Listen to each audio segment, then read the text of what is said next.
Christophe sur France Maghreb 2. Bonjour à toutes, bonjour à tous, ravi de vous retrouver sur France Maghreb 2. Je suis content d'être là en ce lundi pour ensemble démarrer une nouvelle semaine en ce 10 janvier. Vous êtes bien à l'écoute de France Maghreb 2 et je serais tenté de vous dire, personne ne vous le reprochera. Bien au contraire, parce que c'est ici que ça se passe, c'est l'émission de référence. C'est parti pour le LGF qui vous emmène et conduira jusque 18h.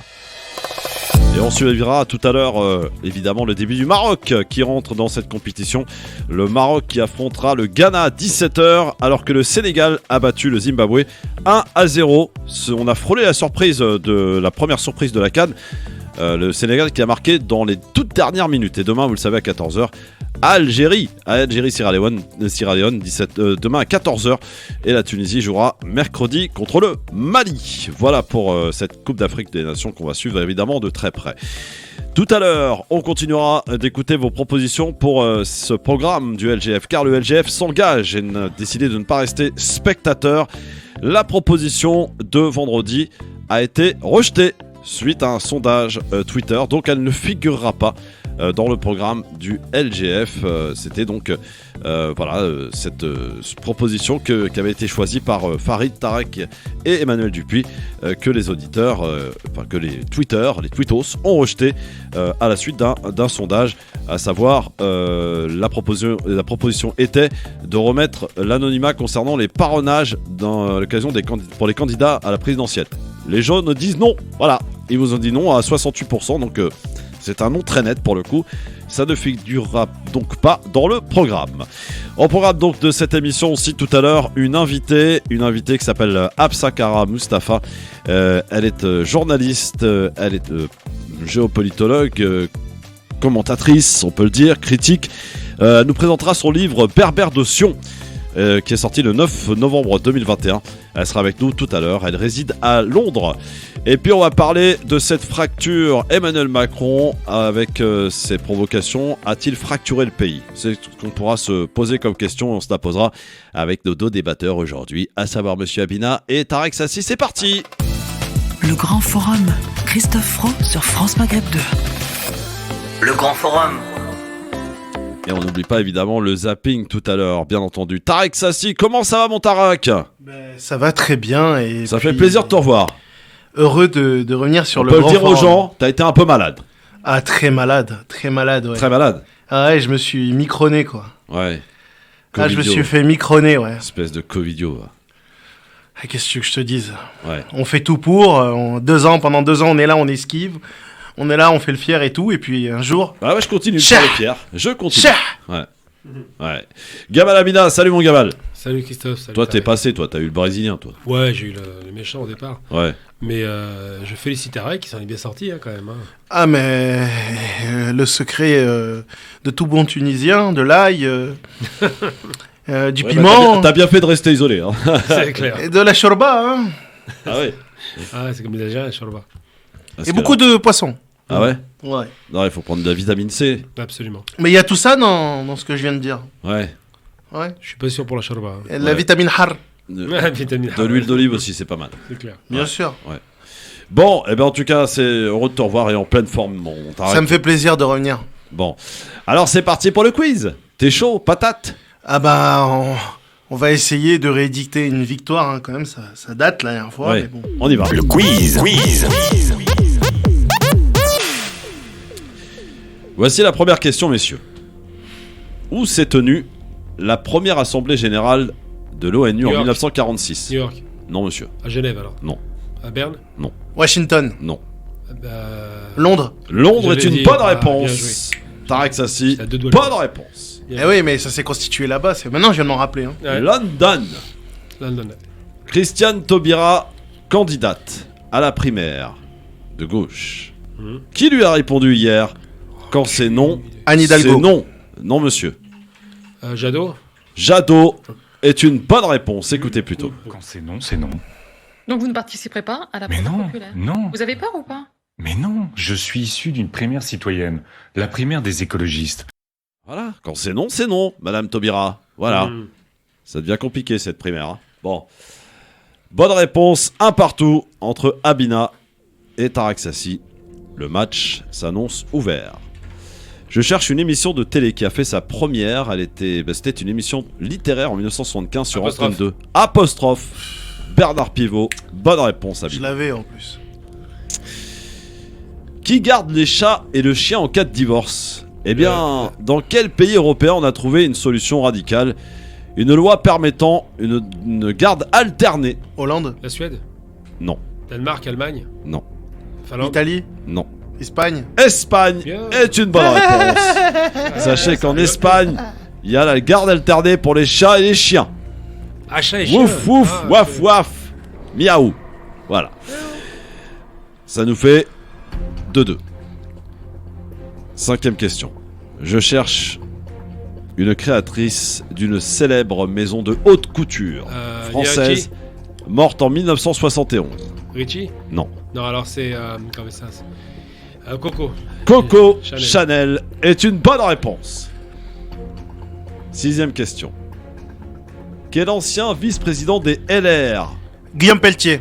va être nommé porte-parole Guillaume de Pelletier. Éric Zemmour? Guillaume Pelletier. Guillaume Pelletier Ah, est j'aime le une faire, lui. bonne réponse. J'aime le faire. lui. Écoutez, son annonce, c'était hier.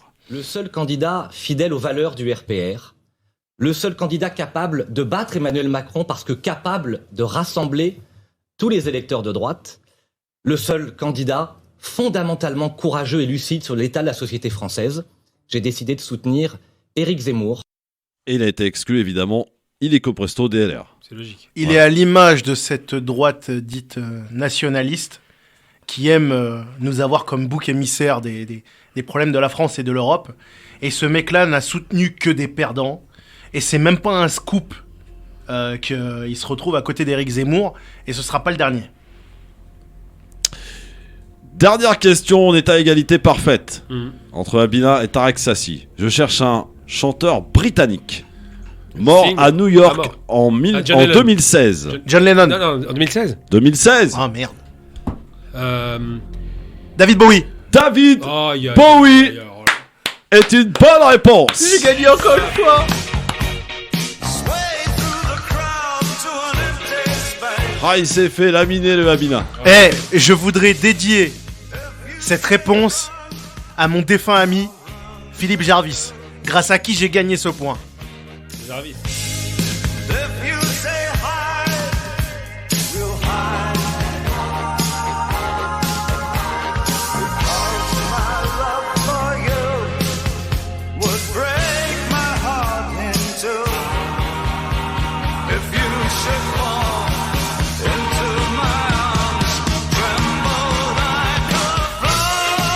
David Bowie, évidemment. Bonne réponse. Ah, le Tarek tueur. Sassi, Et magnifique. malheureusement, il est mort à la même année en plus. C'est ça le pire. Ah, Ah ouais, Ouais.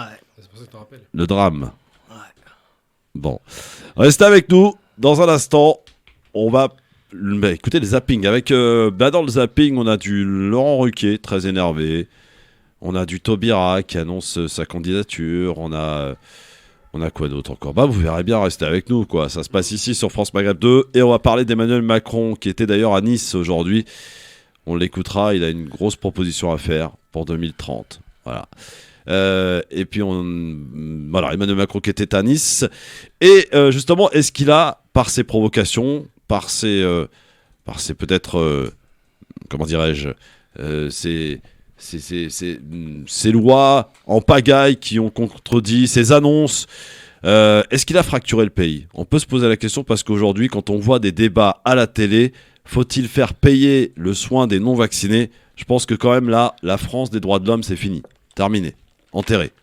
On y revient dans un instant, les amis, on en reparle avec Gamal Abina et Tarek Sassi. Et n'oubliez pas notre invitée tout à l'heure.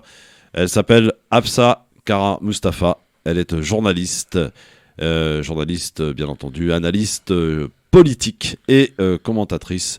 Elle sera avec nous tout à l'heure depuis Londres pour son livre Berbère de Sion, sorti le 9 novembre 2021 sur France Maghreb 2. C'est évidemment là que ça se passe.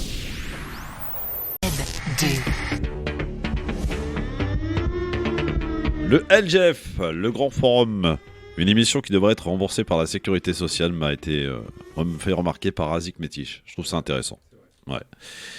Vous pourrez nous appeler évidemment tout à l'heure pour nous faire vos propositions pour la présidentielle et votre programme, notre programme que nous sommes en train d'établir. et en toute démocratie, le Haut Conseil est représenté aujourd'hui par Tarek Sassi et Gamal Abina, qui choisiront l'une des propositions qui sera ensuite soumise au vote sur Twitter. Proposition rejetée vendredi. Voilà. C'est bien dommage. Ah bah écoute, pour être tenté, mais... Ouais, c'est dommage parce que c'est un défaut de démocratie, malheureusement. Ah ouais? Bah oui, balancer les maires pour leur faire peur, pour qu'ils n'aient pas à parrainer un candidat indépendant, c'est intolérable. C'est pas ce qu'on pense le peuple, et nous on respecte le peuple, Bah, monsieur le peuple, ça Abina. fait- ils sont roulés, Eh ouais, ça. c'est toujours le peuple qui a le dernier mot ici, vous le Je sais savez. pas s'il a le dernier mot. Parce que Ah, il a le dernier mot ici en tout cas. les 500 signatures, il n'a pas le dernier mot. Ah bah peut-être, mais en tout cas les gens ne veulent pas justement qu'on remette l'anonymat. Voilà. C'est dommage. Qui avait été enlevé par François Hollande. Voilà. Absolument. Les pires des dictateurs. Oh non, commence pas. Ah, c'est l'enfant de Mitterrand Arrête, quand même. Hein, oui, celui mais qui- dictateur, c'est abusé de dire dictateur. Si, à partir du moment où on confisque le pouvoir avec une oligarchie bourgeoise pour empêcher qu'un indépendant se présente, ça s'appelle la dictature. Alors qu'est-ce qu'est Macron alors hein? Ah, mais il pérennise ce que Hollande était, il n'y a pas de problème là-dessus. Bon. C'est l'héritier de Hollande, tout simplement. Ouais. Bon, allez, c'est parti pour le zapping. Vous avez de quoi dire et commenter. Ne vous inquiétez pas. Gardez-en en réserve. Avec pour commencer ce zapping, messieurs. C'était samedi soir sur France 2 dans son émission en direct. Laurent Ruquier pousse ce coup de gueule que je partage assez. Écoutez. Et moi, ce qui m'entraîne, c'est que j'ai fait toutes mes doses, mais on m'oblige encore à porter un masque dans la rue. J'ai fait toutes mes doses, mais je peux quand même encore être contagieux, finalement. J'ai fait toutes mes doses et je peux quand même me retrouver malade à l'hôpital. Alors, c'est pas en attirant l'attention sur les non-vaccinés qu'on va me faire oublier que ce que moi j'ai vraiment envie d'en... C'est tous les médecins qui, au lieu d'être dans les hôpitaux, sont sur les plateaux depuis 2 ans à nous raconter conneries sur conneries. Bon, je te vois réagir, Gamal. Moi, je suis assez d'accord avec Ruquier, hein. Je te dis honnêtement. Je Hein. suis d'accord sur un point, et sur l'autre, bon, tous les médecins sur les plateaux, ça c'est débile. Hein, je veux dire, Non, mais il y en a trop. Non, mais il y en a Ah, trop, trop, Gamal. il y en a trop. Il y a On raconte des conneries sur Non, conneries. je suis d'accord, pour les conneries, ok. Il y en a trop. Mais c'est pas tous les médecins, c'est une goutte d'eau. Ensuite, concernant le fait effectivement d'être 2, 3, 4 fois vacciné et d'être obligé de porter le masque, il a raison, ça n'a pas de sens. Par contre, et là je vais être très très solennel pour le coup, parce que j'ai eu beaucoup de débats ces derniers temps qui m'ont paru hallucinants. On a vu l'affaire les Bogdanov qui sont morts parce qu'ils ont été influencés, malheureusement. Je vais dire une chose simplement. On va pas rentrer sur la liberté, ce genre de conneries. J'aime pas entendre ça parce que la liberté, c'est la liberté de vivre. C'est pas la liberté de faire n'importe quoi. Et il y a des gens dans ce pays, plus de 50% de la population, qui a plus de 50 ans. D'accord? Et les gens qui ne veulent pas se vacciner parce qu'ils ont peur, les héros, qui ne veulent pas se vacciner. Je comprends la peur vaccinale, c'est pas ce que je dis. Je dis que ne pas vouloir se vacciner, c'est mettre en danger nos aînés. C'est dégueulasse. On pense qu'à sa gueule. J'ai vu tous ces abrutis qui manifestaient avec les gars du Front National samedi dernier. Je suis catégorique. Moi, je manifeste pas avec l'extrême droite et en aucun cas en ne pensant pas à mes aînés. Je me suis fait vacciner alors que j'ai eu le Covid parce que j'ai pensé à ma mère, à mes oncles, tantes. Je ne veux pas les exposer. Alors, je traduis. Quand vous n'êtes pas vacciné, vous prenez le virus, et je l'ai pris, vous restez 1 semaine, 2 semaines, 3 semaines au tapis. Et vous êtes contagieux pendant 8 à 10 jours. C'est ça la réalité. Quand vous êtes vacciné, le taux de contagion chute à 2 jours. 2 jours. Et surtout, j'en ai marre d'entendre des conneries sur les statistiques. Alors je vais donner une statistique qui est très claire. Le pays, un des pays les moins peuplés d'Europe, l'Islande, a 0 mort depuis des mois. Ça fait 6 mois qu'il n'y a pas un mort en Islande. Vous allez me dire 200 000 habitants. Très bien. Le pays le plus peuplé de la planète, maintenant, l'extrême inverse, la Chine, 1,4 milliard d'habitants, a vacciné toute sa population. Il n'y a pas un mort. Donc on me raconte ce qu'on veut sur le vaccin. La seule solution possible et crédible pour péter la gueule à ce virus, et je suis très cru, c'est une bonne fois pour toutes que tout le monde soit vacciné parce que le vecteur, rappelons-le, est l'humain. Ça n'est pas le chien, le chat ou je sais quel autre vecteur, c'est l'humain. À proximité de quelqu'un malade, vous devenez malade. Si tout le monde est vacciné, le virus est mort. Donc si on veut éclater ce virus une bonne fois pour toutes, il faut utiliser les moyens dont on dispose aujourd'hui, la vaccination de masse. C'est tout. Oui, Non, mais mais... là, c'est dédouaner complètement aussi le gouvernement. De quoi? On est là, en fait, on demande beaucoup constamment à la population, et les masques, et le pass sanitaire, et le vaccin, et ceci. Et toujours, en plus, de croire un gouvernement qui s'est toujours foutu de notre gueule. Premièrement. Deuxièmement, quand nous, on fait notre travail, ça veut dire qu'on s'est confiné. On a suivi toutes les restrictions qui nous ont imposées, qui ont détruit notre vie, augmenté l'insécurité. Et, tu connais l'épisode qu'on a eu dans notre quartier avec le crack et qui continue toujours. En attendant, ce gouvernement qui connaît tous les variants qui vont et qui viennent, ils font quoi? Ils font quoi dans les aéroports? Ils font quoi dans les gares? Ils font quoi? Ils font quoi? Sérieusement, ils font quoi? On a tous les variants du monde qui viennent nous défoncer la gueule et nous, on nous impose constamment et en plus, on a un président de la République qui nous manque de respect. Oui, ça c'est le problème. Mais là-dessus, je te rejoins, il n'y a pas de problème. Je vais te répondre simplement. Alors d'abord, il faut comprendre une chose. Parce que les gens croient que ces gens, je parle du gouvernement, des dirigeants, des spécialistes, ont un don d'ubiquité. Ça n'est pas le cas. Ils se sont pris comme tout le monde ça dans la figure et ils ont paniqué. C'est 2 ans quand même. Là, non, c'est normal. Plus de 2 ans. Je parle pas. Aujourd'hui, ils ont pris des dispositions nécessaires.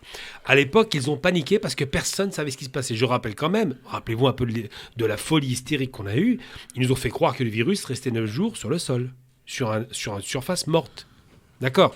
Donc la panique était généralisée. Maintenant, Macron, qui utilise des méthodes très très détournées, mais on a compris qu'il veut vacciner tout le monde sans le faire de force, parce qu'il y a une responsabilité gouvernementale qui est engagée. Macron a dit « je veux que tout le monde soit vacciné ». C'est ça son objectif. Moi, je dis que la responsabilité des gouvernements, c'est pas le fait qu'ils aient mal travaillé, parce que là, je te rejoins là-dessus. La responsabilité des gouvernements mondiaux, c'est de ne pas avoir imposé la vaccination au monde entier. C'est ça la responsabilité. Ça veut dire qu'il faut vacciner gratuitement l'Afrique, qui ne pourra pas payer les vaccins. C'est ça la vraie responsabilité. Parce que vous vaccinez le monde entier, il n'y a plus de virus. Bon, on va pas refaire le débat de la vaccination. Moi, je ne veux pas porter autrui ni atteinte à des gens qui ont fait le choix de ne pas être vaccinés. C'est leur choix. Et tant que c'est pas obligatoire, on n'a pas à insulter des hors-la-loi. Ah bah c'est des gens qui sont pas hors la loi. Des gens qui ne sont pas hors la loi. C'est pas obligatoire et c'est imposé. Non, c'est pas encore obligatoire. Ce que je veux dire, c'est pas le fait que manière détournée. Moi, je me fiche complètement que l'extrême droite qui surfe à mort dessus. Il n'y a pas que l'extrême droite. C'est l'extrême droite essentiellement. J'ai écouté Rutube ce samedi, j'ai halluciné. Hein. Je veux dire, les références, c'est que l'extrême droite. Radio Courtoisie, Philippot, c'est bon, on a compris l'arnaque. Je vous dis un truc simplement. L'extrême droite a besoin de la peur pour exister. C'est sa méthode pour exister. Mais moi, j'en ai rien à foutre de ces gens-là. Je vais être très clair. Ce qui m'intéresse, c'est la protection de nos anciens. C'est tout ce qui m'intéresse. Or, les gens qui manifestent et qui ont 20, 30, 40 piges, qui sont pas contents parce qu'on restreint leur liberté, ils en ont rien à faire de leurs anciens. Et ça, c'est dégoûtant. Et c'est en cela que je dis, on doit avoir le courage de dire aujourd'hui, on protège les gens fragiles. Je vais vous donner un exemple très concret. Quelqu'un qui a une maladie qu'on appelle auto-immune ou quelqu'un qui a simplement une aplasie des globules blancs. Donc une baisse chronique des globules blancs pour raison, ça peut être cancer du sang ou autre, leucémie je veux dire. Quand on a une baisse, une chute des globules blancs et qu'on est frappé par le virus, on est mort. On n'a aucune chance d'en sortir. Même si on est vacciné 3 fois. Parce que les globules sont tellement bas, d'accord ? Je ne vais pas vous donner les quantités parce que ça n'a aucun intérêt. Les globules sont tellement bas qu'ils ne peuvent pas lutter contre un virus aussi virulent. Et bien moi, pour cette personne-là, je connais 2 personnes qui malheureusement sont frappées de ces maladies-là, eh bien je ferai tout pour les protéger. Et je n'accepte pas que quelqu'un qui n'est pas vacciné mette ses sales pieds dans la maison de cette personne et la mette en danger de mort. Là, c'est une responsabilité collective. Alors, Gamal, ça fera écho à notre débat qui arrive dans un instant, parce que là pour le coup, tu reprends vraiment le discours de Macron, Gamal. Non, je prends le discours des Chinois. Pardon de te le dire, ce discours, il est en train de fracturer notre pays. Je te raconterai des exemples. Mais notre pays est en pleine fracture. Je prends le discours de la Suède et des Chinois. Même dans les familles, c'est fracturé. Je prends le discours de la Suède et des Chinois. Je prends le discours de ce pauvre Karim qui a écouté des conneries sur YouTube. Il a dit lui-même, Allah yarhamou, on peut le dire, le malheureux, qui est mort et on l'a sali sa mémoire. D'ailleurs, Idriss Aberkan est un salaud. Merci. Idriss Aberkan est un salaud. Merci, Christophe. Parce que ce monsieur s'est permis de dire que ce monsieur n'avait rien du tout et qu'il était un comédien. Monsieur, quand on est en mal de notoriété, on ferme sa gueule. Merci Christophe. Non, parce qu'au bout d'un moment, ça suffit. Je suis d'accord, mais là, je suis courageux de ta part et j'apprécie que tu le dises. Effectivement, son comportement est indigne, dégoûtant. Il a gardé son tweet, je tiens à le rappeler. C'est lui qui a balancé comme quoi le gars n'était pas de Montreuil, mais de Nice, bref, pour dire que c'est un acteur. Eh bien, il est mort aujourd'hui, enterré à Oran. Et ce monsieur, il disait quoi ? J'écoutais des conneries sur YouTube, j'aurais dû me faire vacciner. Ouais. C'est pas le premier qui le dit, hein, malheureusement. Voilà. Bon. Eh ben, mais pourquoi ? Alors moi, quand même, il y a quand même un truc. Pourquoi on en est arrivé à ce stade où est-ce qu'on ne fait ni confiance au lobby pharmaceutique et ni confiance à ce gouvernement ? Je te raconte pourquoi ? Non mais regarde, il faut se rappeler tout ce qu'on nous a mis sur la gueule. Ouais. Il faut quand même se rappeler qu'on a donné une légion d'honneur à une ministre qui a été incapable. Alors non, pas incapable, j'ai encore plus loin que toi. Moi j'ai dit départ criminel. Criminel, c'est très bien, moi je suis d'accord avec toi. Et on a une histoire commune quand même, moi et toi, Gamal. On a mangé notre dernier repas avant le confinement. En tête à tête ? Non, les yeux dans les yeux ? On était en amis. Ah ouais ? Ah je sais pas, bon après vous faites ce que vous voulez. Amar, salut Amar, d'ici les Moulineaux. Oui. Salut mon Amar, qu'est-ce qui se passe ? Salut Christophe. Oui. Bonjour à tout le monde. Bonjour Amar, qu'est-ce qui se passe mon Amar ? Christophe, je veux dire un petit mot à monsieur Abina. Ouais, dis-lui un petit mot. Ou deux même. Que j'apprécie, puis que vraiment, pour moi c'est le meilleur. Mais là, je pense qu'il dit des grosses bêtises, là. Ah, bah voilà. Une grosse bêtise. Et je peux dire pourquoi ? Vas-y. Christophe, toi et tous tes collègues, savez-vous que les parlementaires, ne sont pas vaccinés, messieurs. Alors, je sais pas d'où tu tiens ça. Paris, un restaurant, comme quoi les parlementaires et puis certains policiers et peut-être même les pompiers ne sont pas vaccinés, comme les infirmières, bien évidemment. De quoi il parle, Abina, là? De quoi il parle? Je peux répondre? Bien sûr, tu peux répondre. Alors, il y a un parlementaire qui est venu ici, enfin, j'en connais quelques-uns, et qui a confirmé qu'il était vacciné. Maintenant, c'est vrai que, et là, je vous rejoins totalement, il y a un problème de gestion de la vaccination, c'est-à-dire que le gouvernement aurait dû faire preuve d'exemplarité. C'est honteux, M. Abina, Là, je suis d'accord. c'est honteux. La police qui n'est pas vaccinée, vous avez raison, le gouvernement ne voulait pas se froisser avec ses forces de l'ordre. Ça, c'est dégoûtant. Mais là, je vous rejoins. Qu'est-ce que ça veut dire? Pourquoi? Bah ça, c'est un mépris de classe, malheureusement. C'est comme ça. Ils ont besoin de la police, ils prennent pas de risques. Mais attendez, il y a la police, il y a des policiers qui sont vaccinés. Il y faut en a, pas mais généraliser. ils n'ont pas obligé. Ils n'ont pas obligé. Non, ils n'ont pas obligé. Ouais. Christophe, s'il te plaît. Ouais. Il faut qu'ils répondent absolument pour ça, là. Comment les parlementaires ne veulent pas se faire vacciner parce que c'est des grands monsieur et tout. Nous, on est quoi à côté d'eux, là? Alors, je ne sais pas, moi, j'ai pas la source de ton info. Non, il y a une Je sais vraie pas. il a raison là-dessus. Non, mais je sais pas, moi, j'en sais rien. Vous êtes. Il s'est jamais fait vacciner. Dès qu'il s'est fait vacciner, boum, il est parti. Et puis écoutez bien, gars avec la famille. Moi, je ne voulais pas qu'il se fasse vacciner. Mais mes frères et sœurs, si, papa, il est vu.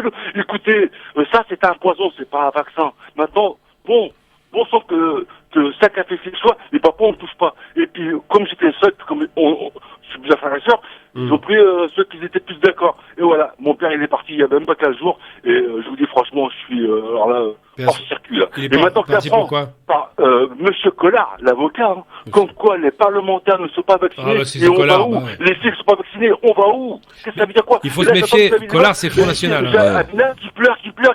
Arrête de pleurer. Je t'aime bien, Abina, franchement. Non, moi je pleure pas, non, je suis offensif, je pleure jamais. C'est une pleurnicharde. Non, je pleure jamais, je suis très offensif. Ah si, là, tu pleures, tu pleures, Abina. Non, je ne pleure pas, je dis, je traite les gens de lâches quand ils veulent pas protéger leurs aînés, c'est pas pleurer, c'est attaquer. Des lâches? Alors les parlementaires, c'est quoi? Des lâches. Je maintiens, des lâches. Je pleure pas, j'attaque. Moi, quand je vois le Front National ouvrir sa bouche sur la vaccination parce qu'il sait que ça marche électoralement, c'est des lâches. Quand je vois qu'effectivement Buzyn reçoit presque un prix Nobel, cette criminelle, et j'ai dit le premier, une semaine après qu'elle ait laissé venir à l'avion du Han, que c'est une lâche, je maintiens. C'est-à-dire qu'il n'y a pas la question qui se pose, c'est pas de savoir si je pleure, j'ai chopé le Covid, j'ai aucun risque aujourd'hui. Mais je pense aux gens qui sont faibles. Aucun risque. Omicron, apparemment, ça y est. Non, il est très faible. Il est très faible, mais. Voilà. Bon, Amar. En pleine santé, est-ce que maintenant, moi, je peux porter plainte? À qui je porte plainte? Là, je suis d'accord, il y a un problème. Mon père, il était clean, Il y a un problème, c'est ça. Là, c'est dégoûtant. Justement, le fait que ça soit pas obligatoire la vaccination, tu peux porter plainte contre, rien du tout, et puis ça passera pas. Christophe, c'est le truc du vaccin. Il te dit lui-même comme quoi, si t'as la conclusion, je suis pas responsable, absolument. Merci, Mohamed, en tout cas, et courage. Et paix à son âme. Paix à son âme, à ton papa, évidemment. Jamel, il est où, Jamel? Ouais, je suis là. Qu'est-ce qui se passe, mon Jamel? Bah, comment ça va? Bah, ça va très bien, ouais. Bonne année. Ouais, de même, hein. Bonne année. Bah, moi, j'ai appris CDI, puis, comme tu le sais, Covid, Omicron. Donc, alhamdoulilah, ça se passe plutôt bien, on va dire. Tu as le Omicron? Franchement, je pense à Gamal, tu vois, en attendant l'émission, je pense à Gamal. Parce que je me rappellerai toujours quand j'ai appris ça. Parce que c'est quelqu'un que j'apprécie parmi d'autres. Donc, quand je peux le dire aux gens, que je les soutiens, je le fais. Et c'est vrai que j'en ai connu aussi d'autres qui ont dégusté, notamment avec le Delta aussi. Ouais. Donc c'est l'Omicron, il fait mal à la gueule sur les premiers jours, mais derrière, moi je suis, à part perte d'odorat, ça va. Alhamdoulilah. Bon, formidable. Repose-toi bien, mon Jamel. L'auditeur précédent, déjà, toutes mes condoléances à son père, la Rahmo, déjà, ça c'est une première chose. Mais moi je voulais juste, j'ai eu un petit débat avec quelqu'un d'antivax. Pur et dur, et c'est vrai, je rejoins Gamal sur le fait qu'il y a une récupération là-dessus qui est honteuse et même, je dirais même criminelle. On n'a pas à jouer avec la peur des gens juste pour gagner des voix. C'est honteux, c'est des procédés honteux. Tout comme Agnès Buzyn, c'est honteux.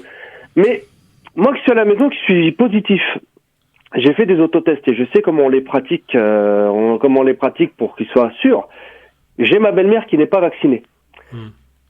J'ai fait un test. Quand je vous dis qu'en moins d'une minute, et j'en ai fait 2, en moins d'une minute, le petit traité qui vous dit que si vous êtes positif ou pas est devenu rouge avant le C. Moi, je l'ai fait, c'était tendancieux. Moi qui suis doublement vacciné, la charge virale était moindre. Tandis que celle de la belle-mère était extraordinairement élevée. Et je peux vous le dire, on a refait un test en pharmacie, et il y a eu le même constat. Moins d'une minute, la charge était extrêmement... Donc moi, les gens qui me disent « Oui, mais c'est un poison », croyez et faites ce que vous voulez, il n'y a pas de problème. Mais vérifiez. Moi, ce que j'ai vérifié là, c'est ma petite preuve à moi. Je ne sais pas si c'est véridique ou pas. Mais quelqu'un qui n'est pas vacciné a une plus grosse charge que quelqu'un qui est vacciné. Et moi, pour l'instant, ça a été démontré avec des tests. Bon, très bien, merci mon Jamel. Courage à tous. Merci à toi. Ciao, ciao. Ciao. 01 40 33 9000 évidemment pour intervenir dans ce zapping, parce que vous pouvez évidemment, comme d'habitude, le faire. Alors, Jacques Weber, vous connaissez ?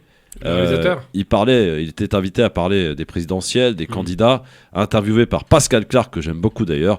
Il n'arrive pas à prononcer le prénom et le nom d'un candidat en particulier, écoutez. Je n'ai pas hésité à voter Chirac lorsqu'il y avait Le Pen en face. Et peut-être serais-je obligé, entre Pécresse et Macron, ou entre Pécresse et les gens qu'on ne peut même pas nommer, et entre Macron et les gens qu'on ne peut même pas nommer, je serais peut-être obligé de voter Macron. Mais avec beaucoup... Le Pen, vous votez Macron? Ah ben bien sûr. Macron-Zemmour, vous votez Macron? Qui ça, j'ai pas entendu. Je veux pas entendre parler de ce nom. Ouais. Il est trop dégueulasse pour. C'est d'abord, il est plein de procès derrière, donc il peut pas se présenter. Il va vous attaquer si ça se trouve. Il peut, j'y vais. Alors là, j'y vais. D'ailleurs, c'est déjà arrivé entre nous. Faut pas coucher. C'est une honte. Ce type est une honte. Faut pas coucher. Faut pas coucher, j'adore. Jacques Weber, il veut pas entendre parler de Zemmour. Voilà, il le trouve trop dégueulasse. Il a tout à fait raison. C'est un personnage qui est minable. Mais on parle beaucoup de lui, mais je vous dis, il va se dépantalonner à la dernière minute. Mais ce qui est certain, c'est que c'est un personnage qui est extrêmement tendancieux. Ouais. Sinon, tiens, Jean-Pierre Elkabbach qui recevait Anne Hidalgo hier sur CNews. Il était très énervé face à Hidalgo jusqu'à jeter son affiche de campagne. Écoutez cet extrait, c'est assez incroyable. Madame Hidalgo qui est restée de marbre. Les sondages ne décollent pas, les tentatives de rassemblement font long feu. Jadot comme Hidalgo ou Taubira sont inaudibles. La gauche n'est pas loin du naufrage. Et vous jetez le journal, c'est pas bien ça pour vos collègues. Non, mais à côté, je le récupérerai. C'est aussi ce que demande le peuple de gauche. Ne jetez pas mon affiche, cher Jean-Pierre. Mais si vous permettez, oui. Vous dites réunir la France d'abord, il faut que vous réunissiez la gauche. Très énervé Jean-Pierre Elkabbach, dites donc, vis-à-vis d'Anne Hidalgo là. Surtout pour un homme de droite, c'est étonnant. il était en train de chercher, en train de jeter son affiche de campagne. Ouais, il est marrant. Mais bon, pour le coup, il se rend bien compte qu'il y a un problème. Même Elkabbach, qui est d'ailleurs d'Algérie, il est d'origine algérienne, il se rend bien compte qu'on a un problème. Il y a le Zézé qui est en train de monter et que la gauche est incapable de faire barrage. La gueule d'Hidalgo, c'était violent quand même. Bon, sinon, Madame Taubira a affiché les couleurs. Ça y est, c'est fait. C'était hier. Écoutez. D'ores et déjà, je proclame que j'accepte les règles de la primaire populaire. Je prends et j'accepte le risque de la démocratie. Et surtout, j'accepterai le verdict de la primaire populaire. Merci Madame Taubira. Il y a juste un petit problème, c'est que personne n'en veut de la primaire. Mais il y a qui dans cette primaire? À part Hidalgo et elle. Non, Hidalgo, elle a même dit que s'il n'y avait pas Jadot, ça servait à rien quoi. Il n'y aura pas de primaire. Ils sont en train de se battre pour le bout de gras. Ils sont minables. Franchement, c'est une gauche. Donc que va faire Madame Taubira? Elle va se présenter toute seule. Si elle a ses 300 signatures, c'est ça? Pour elle, c'est 300. Elle n'ira nulle part, ça, rien du tout. Comment ça, 300 pour elle? Elle n'aura pas les 500 signatures. Elle va rien faire. Elle débarque 4 ans plus tard, 5 ans quasiment plus tard, et se présente. C'est pas ridicule, ça? Bien sûr. Emmanuel Macron a-t-il fracturé notre pays? On y reviendra dans un instant, bien sûr. Et puis, on écoutera son annonce. Fut très rapide ce matin à Nice. Et puis, il y a un député, d'ailleurs des Alpes-Maritimes, M. Ciotti, qui a dit qu'il boycottait la visite de M. Macron. Il s'est exprimé ce matin sur BFM TV. Tout cela à suivre dans un instant, tout de suite. Le LGF sur France Maghreb 2 avec Gamal Abina, avec Tarek Sassi qui fait son retour aujourd'hui. Ça y est, il est soigné, il est tout propre, il est bon. Il est beau. Voilà. Et il y a Zoubir qui nous appelle de Tournan. C'est où Tournan d'ailleurs? Tournan, c'est dans le 77. C'est ça, Zoubir? Zoubir? Tournan-en-Brie. Ah bah il a tourné visiblement.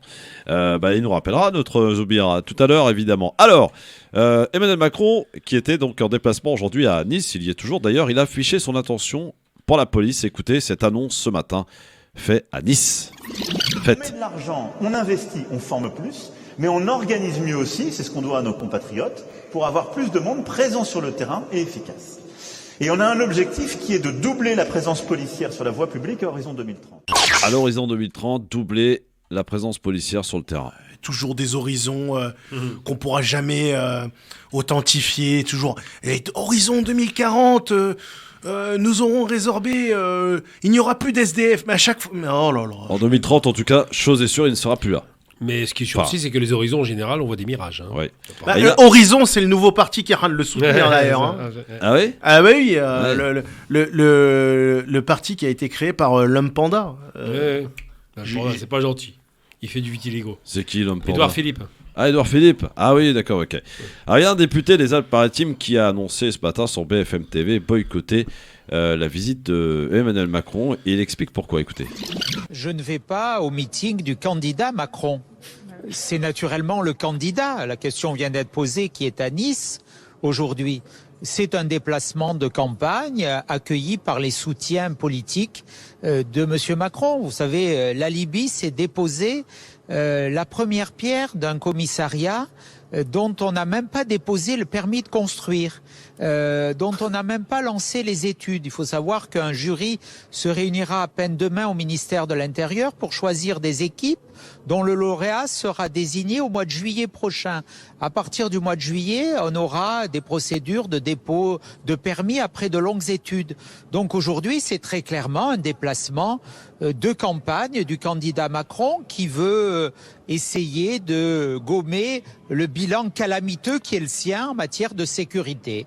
Eh bien, moi, je ne participerai pas à cet énième événement de communication qui fait que, finalement, ce quinquennat s'est résumé à des palabres incessants, impuissants et qui n'ont débouché sur aucune action. Donc personnellement, je suis à cette heure en visite auprès des personnels de la maison d'arrêt de Nice qui connaît un taux d'occupation de 155%, où il y a des cellules avec 3 détenus, avec 38 matelas au sol, et qui est le signe de la faiblesse de la politique de ce quinquennat, puisque je veux d'ailleurs souligner que l'administration pénitentiaire n'est pas invitée ce matin à cette pseudo-table ronde sur la sécurité, alors qu'elle incarne la 3e force de sécurité. Voilà Eric Ciotti qui s'est expliqué ce matin chez nos confrères de BFM TV, ce pourquoi il boycottait la visite d'Emmanuel Macron, qui est venu parler sécurité à Nice. Tiens, encore un qui vient parler sécurité. Attends, c'est chaud ce qu'il a dit quand même. Hein. Ouais. Le problème de la France aujourd'hui, c'est l'économie. Lui, il a mis ça au centre du débat. Macron a un bilan sécuritaire qui est mauvais. C'est extraordinaire d'entendre une bêtise pareille. Il va où? Il va en tôle pour aller voir les prisonniers. Ciotti a un problème avec l'immigration, ça on le savait déjà. Mais ce qui est gravissime, c'est qu'il est déconnecté de la réalité. Les Français ont peur du chômage. Ils n'ont pas peur, je sais pas, les paysans qui se suicident n'ont pas peur des délinquants. Ils ont peur de ne plus manger. C'est ça la question. Ah oui, mais bon, il n'y a pas que Ciotti qui marche sur ce terrain. Macron est parti parler quoi? Il n'est pas parti du chômage, il est parti parler de sécurité. Malheureusement. Il fait partie de ces gens qui n'aiment pas regarder les conséquences et surtout les sources des problèmes. Ouais. Et qui aiment bien se réfugier derrière les mêmes boucs émissaires. Alors la question que je vous pose, messieurs, au vu de ce qui se passe et au vu des dernières provocations d'Emmanuel Macron qui a très envie, on se rappelle, d'emmerder les non-vaccinés en affichant la couleur, hein, c'est ça notre stratégie pour les empêcher d'aller se divertir finalement. Également, être irresponsable, ce ne plus être citoyen, cette phrase est encore plus violente à mon sens. Emmanuel Macron a-t-il aujourd'hui fracturé notre pays ? On voit que la France, c'est les vaccinés contre les non-vaccinés. Des conflits en tout va. Dans les familles, idem. Pour ce qui est, par exemple, de vacciner ou pas les parents, il y a des conflits dans les familles. Entre femmes et hommes, aussi peut-être, pour vacciner leurs enfants. On est en pleine schizophrénie dans notre pays, Gamal Abina. Cette vaccination, oui, elle est conseillée, oui, elle est préconisée, mais elle n'est pas obligatoire. Et ceux et celles qui, en toute conscience, ont décidé de ne pas se faire vacciner, c'est leur choix. Et rappelons-le, ici, et je le rappellerai, le martellerai, ne sont pas hors la loi. Ils sont donc, comme toi et moi, des citoyens, cher ami Gamal. Oui, évidemment qu'ils sont citoyens. Comme toi et moi. Oui, toi et moi, parce que tu voulais peut-être un tour. Oui, non, mais on fait des liaisons cheloues des fois. Non, mais c'est que tu as peut-être pensé à une couverture dangereuse, parfois, de ta maison, tu fais peut-être des travaux, on ne sait pas. Non, pas encore. Alors pour revenir à nos moutons, non, le truc qui se pose aujourd'hui, c'est que la gestion était un peu difficile, voire catastrophique. Il a fait un coup d'accélérateur en mois de juillet et il veut ses 100% de vaccinés. Ensuite, c'est vrai que de criminaliser des gens parce qu'ils ont peur, Je ne parle pas de ceux qui sont anti-vax, ça c'est les cinglés. Ça, on n'en parle même pas parce que le principe de l'anti-vaccination, quelle qu'elle soit, pas celle-ci, mais toutes les vaccinations, ça c'est de la folie. En revanche, le fait de leur parler comme ça, c'est une façon qui malheureusement commence à dégrader la vie politique parce qu'on commence à avoir des gens qui ont de plus en plus de vulgarité. C'est pas le premier. J'en veux pour preuve Pécresse qui a réutilisé le Karcher, le sale Karcher de Sarkozy. Je traduis, on va nettoyer la crasse, donc les Arabes de banlieue. Et bien là c'est pareil. Dans ce qu'il dit qu'il va les emmerder, c'est pas très élégant, mais surtout lorsqu'il dit qu'il va leur pourrir la vie parce qu'il veut obtenir son résultat et qu'il ne se cache même pas de la stratégie en disant que ce ne sont plus des citoyens, là, ça commence à poser problème. Là, je te rejoindrai. Mais au-delà de ça, au-delà même de cette question-là, j'ai rappelé que la Chine a vacciné 1,450 milliard de personnes et qu'ils ont vaincu le Covid. La vaccination a toujours tué et vaincu les virus. On n'a plus de... Le problème, c'est que ce virus-là, on ne le voit pas vraiment. Les gens, ils meurent dans un coin, c'est aseptisé, on n'a pas les images, on ne voit pas leur état dans lequel ils sont. Alors qu'en vérité, si on se décomposait dans la rue, par exemple, je vous garantis qu'il n'y aurait pas de négociation, il n'y aurait même pas de débat sur la vaccination. C'est parce que la mort n'est pas visible. Donc c'est vrai que les méthodes utilisées par M. Macron ne sont pas bonnes parce qu'il insulte, et c'est vrai que c'est insultant. Je vais les emmerder, ce n'est pas des citoyens, ils sont irresponsables. Ça, c'est très mauvais. Mais, in fine, son objectif, c'est de montrer qu'il est le président qui a vaincu le virus, c'est tout. Ouais. Alors, on a Mohamed qui est avec nous au téléphone 01 40 33 9000. Bonjour Mohamed. Bonjour Christophe, bonjour à tes invités, à Gamel, et excuse-moi, j'ai oublié le prénom. Tarak Sassi. Tarak, voilà. Bonsoir à vous messieurs. Bonsoir. Je vais inviter un petit peu Gamel, parce que Gamel, je t'écoute souvent et t'as des bonnes analyses, mais il y a un truc, je peux me permettre évidemment, Gamel, c'est facile, je suis derrière mon écouteur et j'écoute. T'es pas objectif chaque fois qu'il s'agit du Front National. Je sais que t'es à tout va et je suis comme toi, je peux pas les blairer. Mais comme Ciotti, ce qu'il a dit, évidemment, moi, j'approuve pas tout sa politique. Mais ce qu'il a dit, moi, je peux que dire oui, il a raison sur ce qu'il a dit.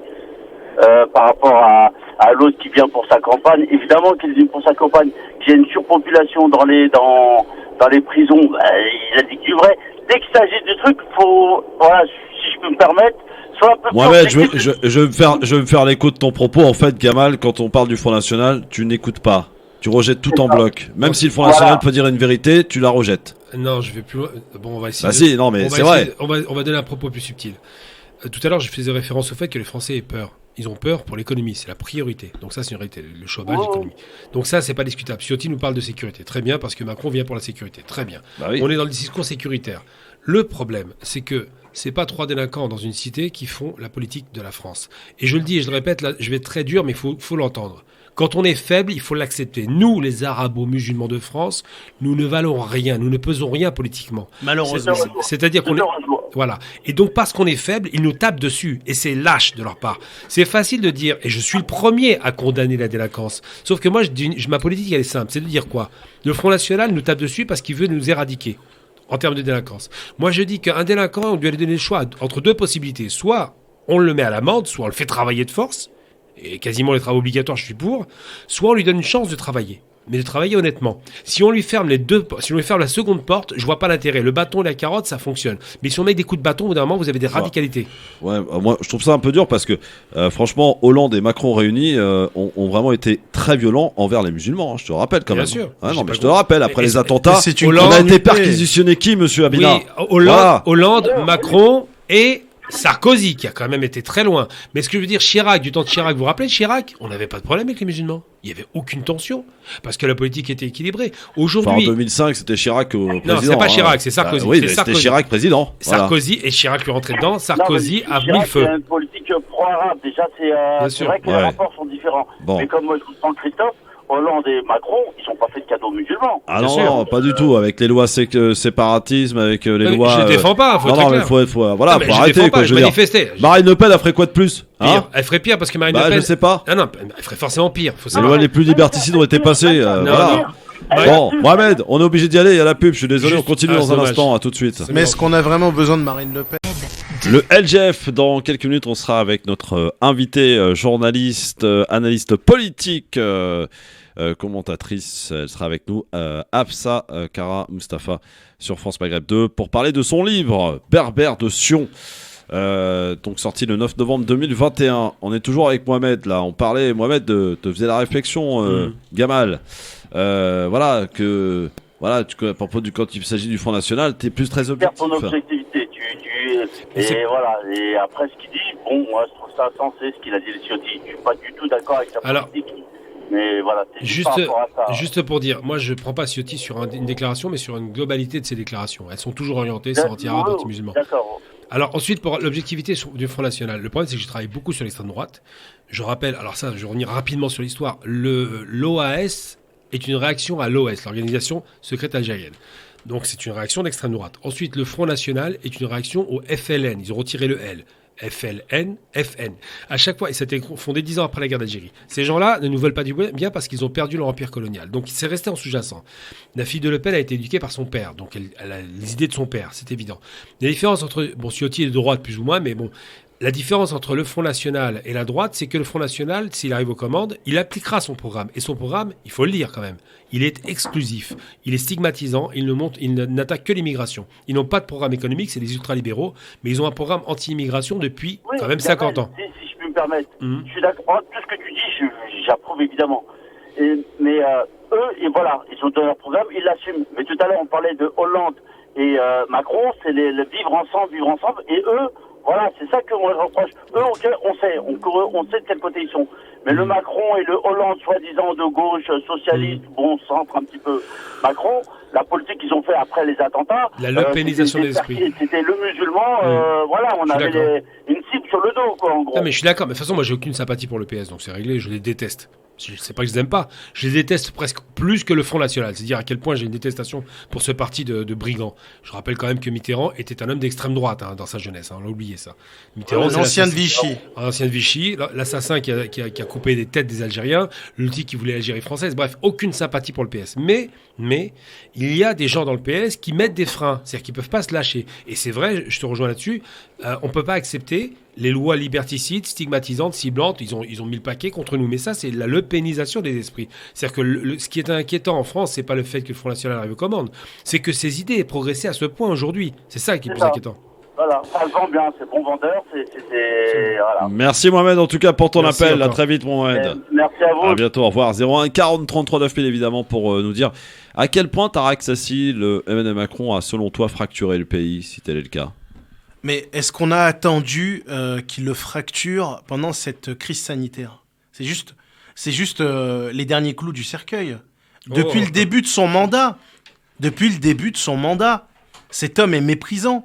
Cet homme a encore plus fracturé les territoires, fait en sorte que les provinces se vident de tout espoir de réussite et que tout se concentre encore plus sur la capitale, qu'il a créé une crispation et une haine de la capitale à travers les gilets jaunes. C'est le président des bobos, si j'en prends ton propos ? Pour moi, c'est le président de la banque. C'est le président des winners. C'est le président de tout ce que tu veux. Des chefs d'entreprise ? Des chefs d'entreprise, mais ce n'est pas le président qui est au service de la population et au service de tous. C'est un président corporatif. Voici un costume refait pour le président. Saïd nous appelle de Créteil. Salut Saïd. Salut Christophe, bonjour aux intervenants. Bonjour. Moi, je voulais juste apporter autre chose. C'est qu'on n'est pas obligé d'avoir une étiquette, être pancardé Front National pour avoir leurs idées. Pour moi, un Manuel Valls ou un Éric Ciotti, c'est du Front National. C'est ce qu'on disait. Tout à fait. Donc le Front National, c'est quoi ? C'est juste un bout de papier, c'est juste un nom. Mais je peux vous en citer plein qui sont pas au Front National, qui sont chez les OPS ou chez les LR, et qui pour moi ont leur place. Fais-nous un petit rappel, alors cite-les s'il te plaît. Pour moi, Éric Ciotti, il peut faire partie du Front National. Manuel Valls, il peut faire partie du Front National. Tout à fait. Donc voilà, après, c'est les deux qui me reviennent en tête tout de suite, mais si je réfléchis bien, je peux vous en trouver d'autres. Donc, d'ailleurs, il a manifesté avec l'extrême droite en Espagne, Manuel Valls, rappelons-le. Oui, voilà. Mais Fadel Amara, on peut y aller, Sarkozy, toute son équipe. Il y en a plein, donc je veux dire... Mais c'est quoi le Front National ? Attendez, c'est très intéressant. À quoi vous définissez les frontières du Front National ? C'est dans leur haine et dans la stigmatisation. Manuel Valls a été, il a été spécialiste là-dessus.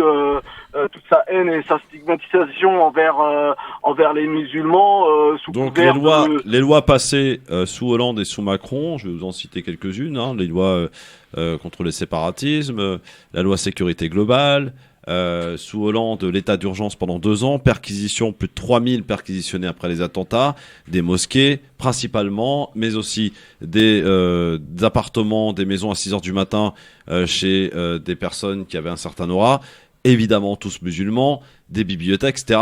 Ça, c'est tranquille. Donc il y a plus grave quand même. Il y a beaucoup plus grave. Hein. La déchéance. Ah bon, c'est pas grave. Non, la déchéance de nationalité, c'est beaucoup plus grave parce que les perquisitions, c'est ponctuel. La déchéance, c'est significatif de ce que nous sommes. Bien sûr. Non, mais en plus de ça, pour rajouter un dernier point, c'est que c'est très intelligent de leur part d'avoir créé ce combat contre le Front National, parce que c'est cette manière de faire, de vouloir à tout prix battre le Front National, c'est que derrière, ça cache d'autres choses. Vous voyez ce que je veux dire? Alors justement, Saïd, moi, une question à vous poser. Le Front républicain, là, que tout le monde appelle de tous ses vœux, là, qui risque d'avoir lieu une nouvelle fois, si au cas on se retrouve en deuxième tour entre un Macron ou une Le Pen ou un Zemmour ou je ne sais quoi, est-ce que selon vous, le Front républicain continuera de fonctionner, ou là, pour le coup, ça y est, les gens sont complètement vaccinés de cela et ça ne marchera plus cette fois-ci? Je pense qu'il continuera. Mais honnêtement, pour moi, un Ciotti, un Valls, un Macron, pour moi, c'est plus dangereux qu'une Marine Le Pen. Parce que Marine Le Pen, tout ça, c'est limité au niveau des paroles. Vous voyez, elle aura peu Alors, elle n'aura pas la majorité parlementaire déjà. Faut se le dire. Déjà d'une part, mais elle aura peu de marge de manœuvre, si vous voulez. Moi, je suis pas d'accord avec ça. Mais pourquoi t'es pas d'accord avec ça? Parce c'est factuel, ça. Comme M. Macron a fonctionné par décret, c'est lui qui a inauguré ce système, elle fonctionnera par décret, elle va imposer des lois, faut pas l'oublier. Oui, mais n'oublie pas qu'elle n'aura pas la majorité parlementaire et qu'elle peut pas. Oui, mais attendez, on a des instances, on a des institutions dans ce pays. On est quand même constitutionnellement un peu protégé quand même. Ah bon? Et que je vais te dire que la dissolution de certaines associations sans passer par la loi, ça s'est fait. Hein. Oui, mais c'est pas Marine Le Pen qui l'a fait, ça t'aura pas échappé. Oui, d'accord, mais elle le sait. Non, mais voilà. Elle le sait. Oui. Est-ce que vous êtes d'accord quand même avec moi, le fait de dire qu'on n'est pas obligé d'être au Front National pour avoir des élus du Front National et pouvoir être tout à fait d'accord. au PS ou chez les LR? Tout à fait d'accord, mais la différence entre être au Front National et ne pas y être, c'est que le Front National, son assise depuis le départ, il faut regarder les programmes, parce que les gens ne regardent plus les programmes, c'est l'immigration tout le temps. Il faut savoir que le Front National est un front qui s'est constitué autour d'anciens nazis, d'anciens de l'Algérie française. Oui. C'est un front qui s'est constitué autour de la haine, parce que c'est clairement leur moteur. Je rappelle qu'on parlait de Macron quand même à la base. A-t-il fracturé notre pays ou vous êtes à parler du Front National? Oui, on va y arriver justement, c'est important, il y a un lien, parce que Macron il va être face au Front National. Ou pas. Non, c'est Zemmour au Front National. Les autres, c'est des bidons. C'est ce qu'on appelle des lièvres, ils savent à rien. Valérie Pécresse, toi, t'y crois pas? Rien du tout, pas une seconde, rien. Bon, moi, si je te dis qu'elle sera la prochaine présidente. Il n'y a aucune chance. Ouais, en plus, président. Bah oui. Un peu fort. Il n'y a aucune chance. C'est un pays patriarcal. Ensuite, Pécresse, elle nous a sorti à nouveau le Karcher. Ça veut dire qu'elle est en perte de vitesse. Ouais. Bon. Merci en tout cas, Saïd. À très vite, mon Saïd. À bientôt. Encore. Bon, alors, franchement, en quoi et pourquoi Macron a fracturé notre pays? C'est la question que je vous pose, les gars. Elle est très simple, moi, je t'y ai répondu, depuis le début. Bah oui. C'est ce qu'il a fait. Et il se sert de cette crise sanitaire comme point d'orgue, vraiment, mais pour casser encore plus les liens entre les personnes vivant en France. Parce qu'il faut aussi se rappeler aussi que il y a des personnes qui n'ont pas accès à certains droits dû au fait qu'ils sont étrangers. Et c'est sa politique depuis le début. C'est une politique discriminatoire au niveau social, au niveau sanitaire, au niveau législatif, à tous les niveaux. Je ne vais pas me répéter, mais c'est un président corporatif, c'est un président de l'Union européenne. D'ailleurs, il s'exerce plus en ce moment à avoir un mandat qui soit bon pour l'intérêt de l'Union européenne. Bien sûr, c'est un Européen. Que celui de la France. Et je veux dire, dans le casting, on ne s'est pas caché. On a voté pour quelqu'un qui a travaillé dans des grandes banques et qui continue à avoir ses intérêts pour ces grandes banques. C'est tout. Lounès est avec nous au standard. Bonjour Lounès. Ouais, Christophe, salut. Bonjour à tout le monde, Bonjour. à tous les intervenants. Bonjour. Ouais, salut Lounès. On t'écoute, mon Lounès. J'espère que vous allez bien. Pour moi, Christophe, ta question que tu viens de poser, en quoi Macron est-il fracturé, pour moi que ce soit, après ça n'engage que moi encore une fois, j'ai le droit à la parole, que ce soit Macron, ça a été Hollande ou le prochain, c'est que ce qui les fracture en ce moment, c'est les Français. La division, on se divise entre nous. Voilà, c'est que rien ne va plus.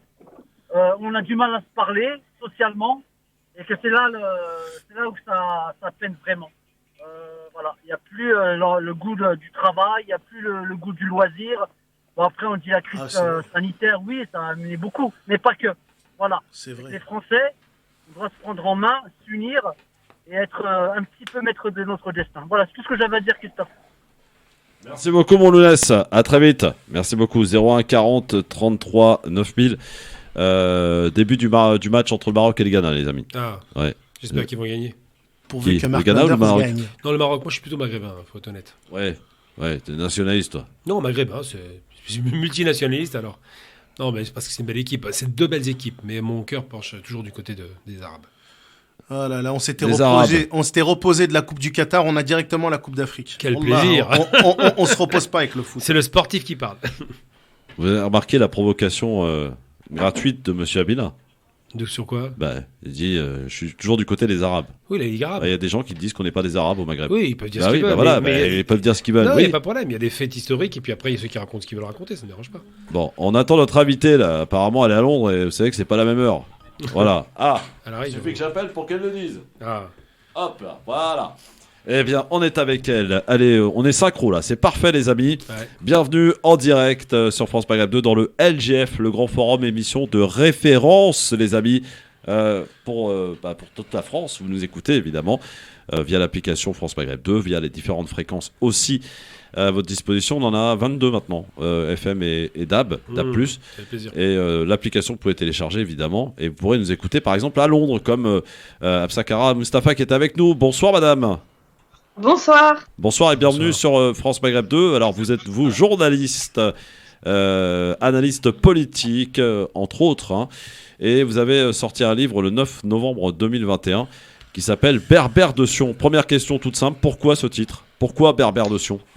Eh bien parce que déjà c'est une critique de l'idéologie berbériste et au cours des observations que j'ai faites depuis plusieurs années déjà et les recherches, j'ai vu une évolution du berbérisme qui s'apparente étrangement à l'évolution du sionisme et donc d'où le titre Berbère de Sion. Donc alors si je comprends bien, le berbérisme pour vous serait une forme de sionisme? Non, l'idéologie berbériste telle qu'elle évolue. Mais c'est quoi l'idéologie berbérisme? Alors l'idéologie berbériste, c'est déjà une idéologie qui a été façonnée durant la colonisation de l'Algérie par la France et qui consistait à trouver des failles dans la société algérienne pour pratiquer la politique du diviser pour mieux régner. Donc ayant identifié une différence entre arabes et berbères, les Français ont procédé donc à renforcer cette différence entre arabes et berbères et ont commencé à, si vous voulez, apprivoiser une certaine population, une certaine partie de la population algérienne, essentiellement de Kabylie, pour lui inculquer qu'elle était différente des Arabes, qu'elle avait une histoire différente et que les Arabes n'étaient pas ses alliés et ses frères et ses membres de sa nation, mais plutôt des ennemis et des conquérants.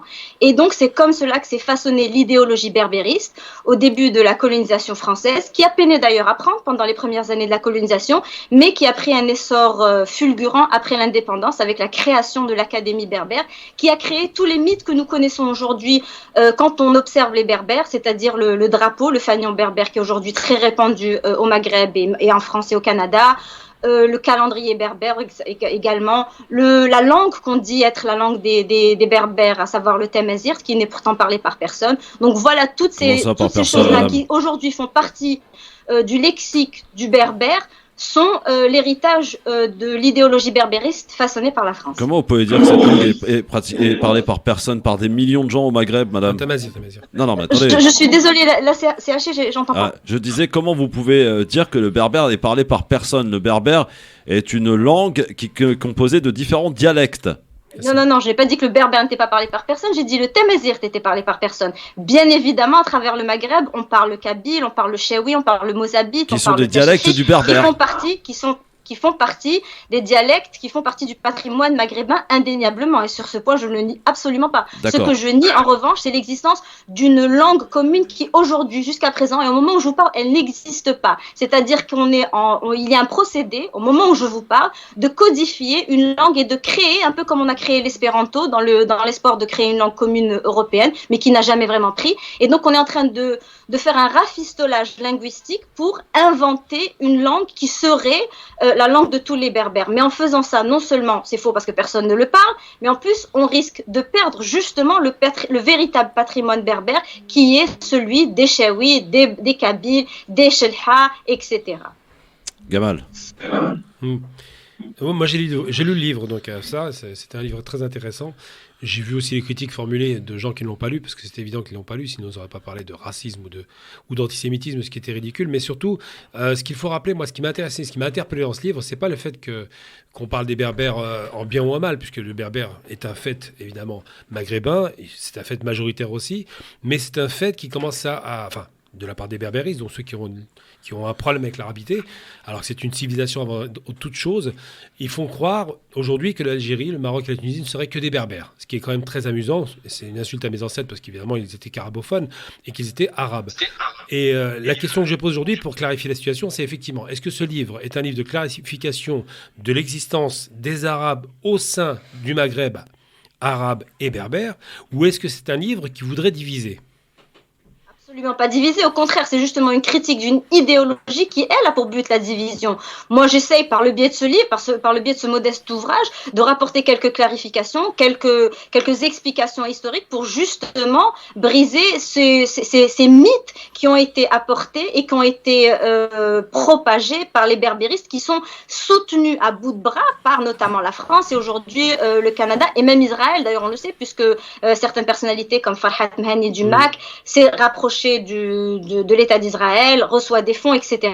Donc absolument pas, c'est justement pour rappeler qu'il y a toujours eu une communalité entre les Arabes et les Berbères, qu'il n'y a pas eu de différence et que les Arabes, plutôt que d'avoir été des conquérants et des ennemis des Berbères, ont été des alliés de la première heure. Voilà ce que je rappelle dans ce livre. Donc c'est absolument pas un livre anti-berbère, c'est au contraire un livre pour rappeler la véritable histoire de l'Algérie qui aujourd'hui est en train d'être effacée et modifiée par ces idéologues qui, eux, sont racistes. Parce que justement, quand vous regardez les discours des berbéristes aujourd'hui, il y a deux thèmes qui reviennent sans cesse à la surface. C'est de justement dire aux Arabes, vous êtes étrangers à cette terre. Donc quand bien même les Arabes sont arrivés il y a 14 siècles, au bout de 14 siècles, j'ose imaginer quand même, on est un peu chez nous. C'est-à-dire qu'aujourd'hui en France, quand quelqu'un vous dit retournez chez vous, on a tendance à les associer à l'extrême droite. Donc ces berbéristes qui disent sans cesse retourner en Arabie sont des racistes par définition. Et secondo, ils essayent en plus d'effacer 14 siècles d'histoire maghrébine, c'est-à-dire qu'il y a une présence arabe, quelle que soit votre position, ça fait 14 siècles que des Arabes sont au Maghreb, ils ont façonné l'histoire, ils ont imprégné l'histoire du Maghreb, et sur ce point, on ne doit pas le nier, on ne doit pas... Elle a raison là-dessus. Alors, juste avant que tu parles, Tarek, il n'y a pas de souci, je vais juste quand même faire un petit... Une petite parenthèse, chère madame, j'ai pas lu votre livre personnellement. Par contre, j'ai effectivement écouté quelques-unes de vos vidéos, regardé aussi quelques-unes des critiques, c'est important. Il y a quelque chose qui, moi, personnellement, me dérange dans votre démarche. C'est la suivante. Effectivement, alors que vous dénonciez le discours fasciste, n'ayons pas peur de le dire, du MAC, qui, on l'a vu d'ailleurs dernièrement, l'été dernier, n'a pas hésité à utiliser les méthodes les plus crasses pour faire ce qui s'est passé en Algérie et notamment dans les forêts de leur propre région qui est la Kabylie. On est d'accord que vous disiez effectivement que Farhat Mehani parte en Israël et que il est reçu par un tapis rouge. Il a même été d'ailleurs présenté cette pseudo carte d'identité tamazight qui n'existe pas avec le drapeau. On est d'accord. Par contre, moi, ce qui me gêne un peu plus, c'est que j'ai l'impression que je vous ai regardé une vidéo, et c'est là que j'aimerais vous questionner, une vidéo dans laquelle vous disiez qu'avant les Arabes, il y avait rien de berbère au Maghreb. Ça me dérange, madame. Je n'ai pas dit qu'il n'y avait rien de berbère. J'ai dit que qu'il n'y a pas de corpus littéraire écrit en berbère, donc c'est pour revenir au fait que Tamazight n'a jamais existé. Il n'y a pas d'architecture proprement berbère, c'est-à-dire qu'aujourd'hui tout ce qu'on associe à l'architecture que l'on décrète berbère, c'est en fait de l'architecture arabe, ou alors on a des ruines romaines. Donc tous ces apports civilisationnels qu'on veut à tout prix berbériser, notamment quand on dit par exemple que l'Andalousie est berbère, c'est faux, c'est une falsification historique. Donc l'époque de la Numidie, ça n'existe pas. Je suis désolée, mais par exemple si on va me dire que les ruines de Djamila c'est arabe, ce serait faux parce parce que c'est pas les ruines, elles n'ont pas été construites par les Arabes. Idem pour l'amphithéâtre d'Orange, ça n'a pas été construit par les Arabes. Donc je trouve qu'il faut rapporter l'histoire et la rapporter de manière correcte. Ce n'est pas offensant que de rappeler des vérités. Et j'irai même encore plus loin. Beaucoup des mythes aujourd'hui dont se glorifient de nombreux berbères, notamment en parlant de la Kahina et tout, n'existeraient pas. Je précise je fais cette précision. N'existeraient pas si des écrivains, des historiens, des chronologues arabes ne les avaient pas enregistrés. C'est-à-dire qu'il n'y a pas l'histoire racontée par les berbères n'existe pas. L'histoire du Maghreb pré-arabe n'a été écrite et inscrite que par les Romains. Nous avons que des sources romaines, donc occidentales, ou les sources arabes. Et donc, la vérité, c'est qu'il n'existe pas un corpus littéraire berbère. C'est une réalité, c'est comme ça. Tarek. Ouais, alors moi, ce que je trouve très pertinent dans ce qu'elle vient de dire, sur les plus de 14 siècles d'histoire qu'on a, c'est rattaché bien sûr à une arabité et à l'islam. Et j'ai remarqué que beaucoup de gens issus de l'extrême droite soutenaient les mouvements berbéristes. D'ailleurs, Zemmour le fait lui-même. Absolument. 15 siècles de chrétienté qui s'est faite elle-même dans le sang en France, à travers la mise en esclavage de beaucoup de gens, la vente de Normands et de Bretons, tout ça, il n'y a pas de problème. Donc c'est 15 siècles de chrétienté. Et là, c'est quand même pas mal d'avoir ce rappel qu'on a 14 siècles d'histoire. Donc on a autant de légitimité à se reconnaître de ces identités comme le font eux-mêmes à dire, oui, voilà, nous avons 15 siècles de chrétienté et nous sommes helléno-romains. Ce parallèle, en tout cas, je vous remercie en tout cas, parce que, vous savez, ce débat arabophone, arabisant et berbériste, je ne sais pas si vous avez vu que ça fait beaucoup de dégâts sur Twitter et que moi-même, j'ai eu beaucoup de jeunes dont je m'occupais en banlieue. Ça a créé des tensions, voire des bagarres. Est-ce que vous en êtes consciente, ici même en France ? Absolument. Et d'ailleurs, ce livre vient en quelque sorte comme une réponse à tout ce qui se passe non seulement dans la société algérienne, non seulement dans la société maghrébine, mais aussi justement à travers les réseaux sociaux et les influences et l'impact que ça a au-delà, notamment en France. Donc évidemment, moi j'ai souvent rencontré des Maghrébins de France qui me posent la question, est-ce que tu es kabyle? Est-ce que tu pars en Kabylie? Est-ce que tu connais des gens kabyles? Est-ce que vous les Arabes et les Kabyles, vous parlez? Mais un discours absolument hallucinant, c'est-à-dire on a l'impression de l'étranger par rapport à au mythe que véhiculent ces berbéristes, qu'il y a une différence tellement marquante, on a l'impression que c'est Gaza et les Israéliens. Bah, évidemment que c'est faux, fort heureusement. Mais donc en même temps, il faut rappeler cela parce que les effets et les conséquences du discours berbériste sont très très néfastes et très dangereux, au point même où on est arrivé, souvenons-en, au mois d'août, pratiquement, je veux dire, ça n'a pas été le cas, heureusement, mais presque à la guerre civile, tellement l'animosité qui est bourgeonnante aujourd'hui entre Arabes et berbéristes, essentiellement kabylo-berbéristes, parce que l'idéologie kabylo-centriste, rappelons-le, a atteint son paroxysme. Moi, j'allais dire une chose importante, parce que ça va choquer, mais je m'en fiche complètement. Rappelons que ça n'a pas eu lieu du tout, parce que justement, rappelez-vous de cette affaire de Jamel, lâchement assassiné, et du discours du père de Jamel. Oui. Rappelez-vous. Mais il a éteint quoi ? Il a éteint les propos racistes qui avaient été tenus. Les Arabes sont des animaux. C'est ça qui était dit. Les gens qui ont il y a eu des propos racistes des deux côtés, Gamal. Non. J'ai pas envie de faire de la surenchère là-dedans. Non, je fais pas de surenchère. Je dis que ceux qui ont brûlé Jamel, donc il n'y a pas à discuter. Ouais. On va pas les dédouaner, c'est des barbares. Ces gens-là ont dit les Arabes sont des animaux en le brûlant. Alors moi j'ai des amis kabyles que tu connais certainement qui ont dit nous ne sommes pas Daesh, on ne peut pas faire ça. Ils ont été choqués eux-mêmes. Parce qu'il y a un problème. Le problème a été créé par la France et je vais vous expliquer qui est Jacques Bennett, puisqu'on en parle dans le livre. C'est celui qui a inventé, je suis très précis, l'alphabet berbère. Le tifinagh, comme on l'appelle, n'est pas un alphabet, ce sont des idéogrammes. Sauf que lui, pour créer un mythe unitaire berbère nord-africain qui n'a jamais existé, ils n'ont jamais été unis, on le sait très bien. Il suffit de voir dans le Rif, toutes les tribus se battaient entre elles avant l'arrivée des colons. Eh bien, il a créé une division entre Arabes et Berbères qui n'existait pas avant la colonisation. Ça n'a jamais existé.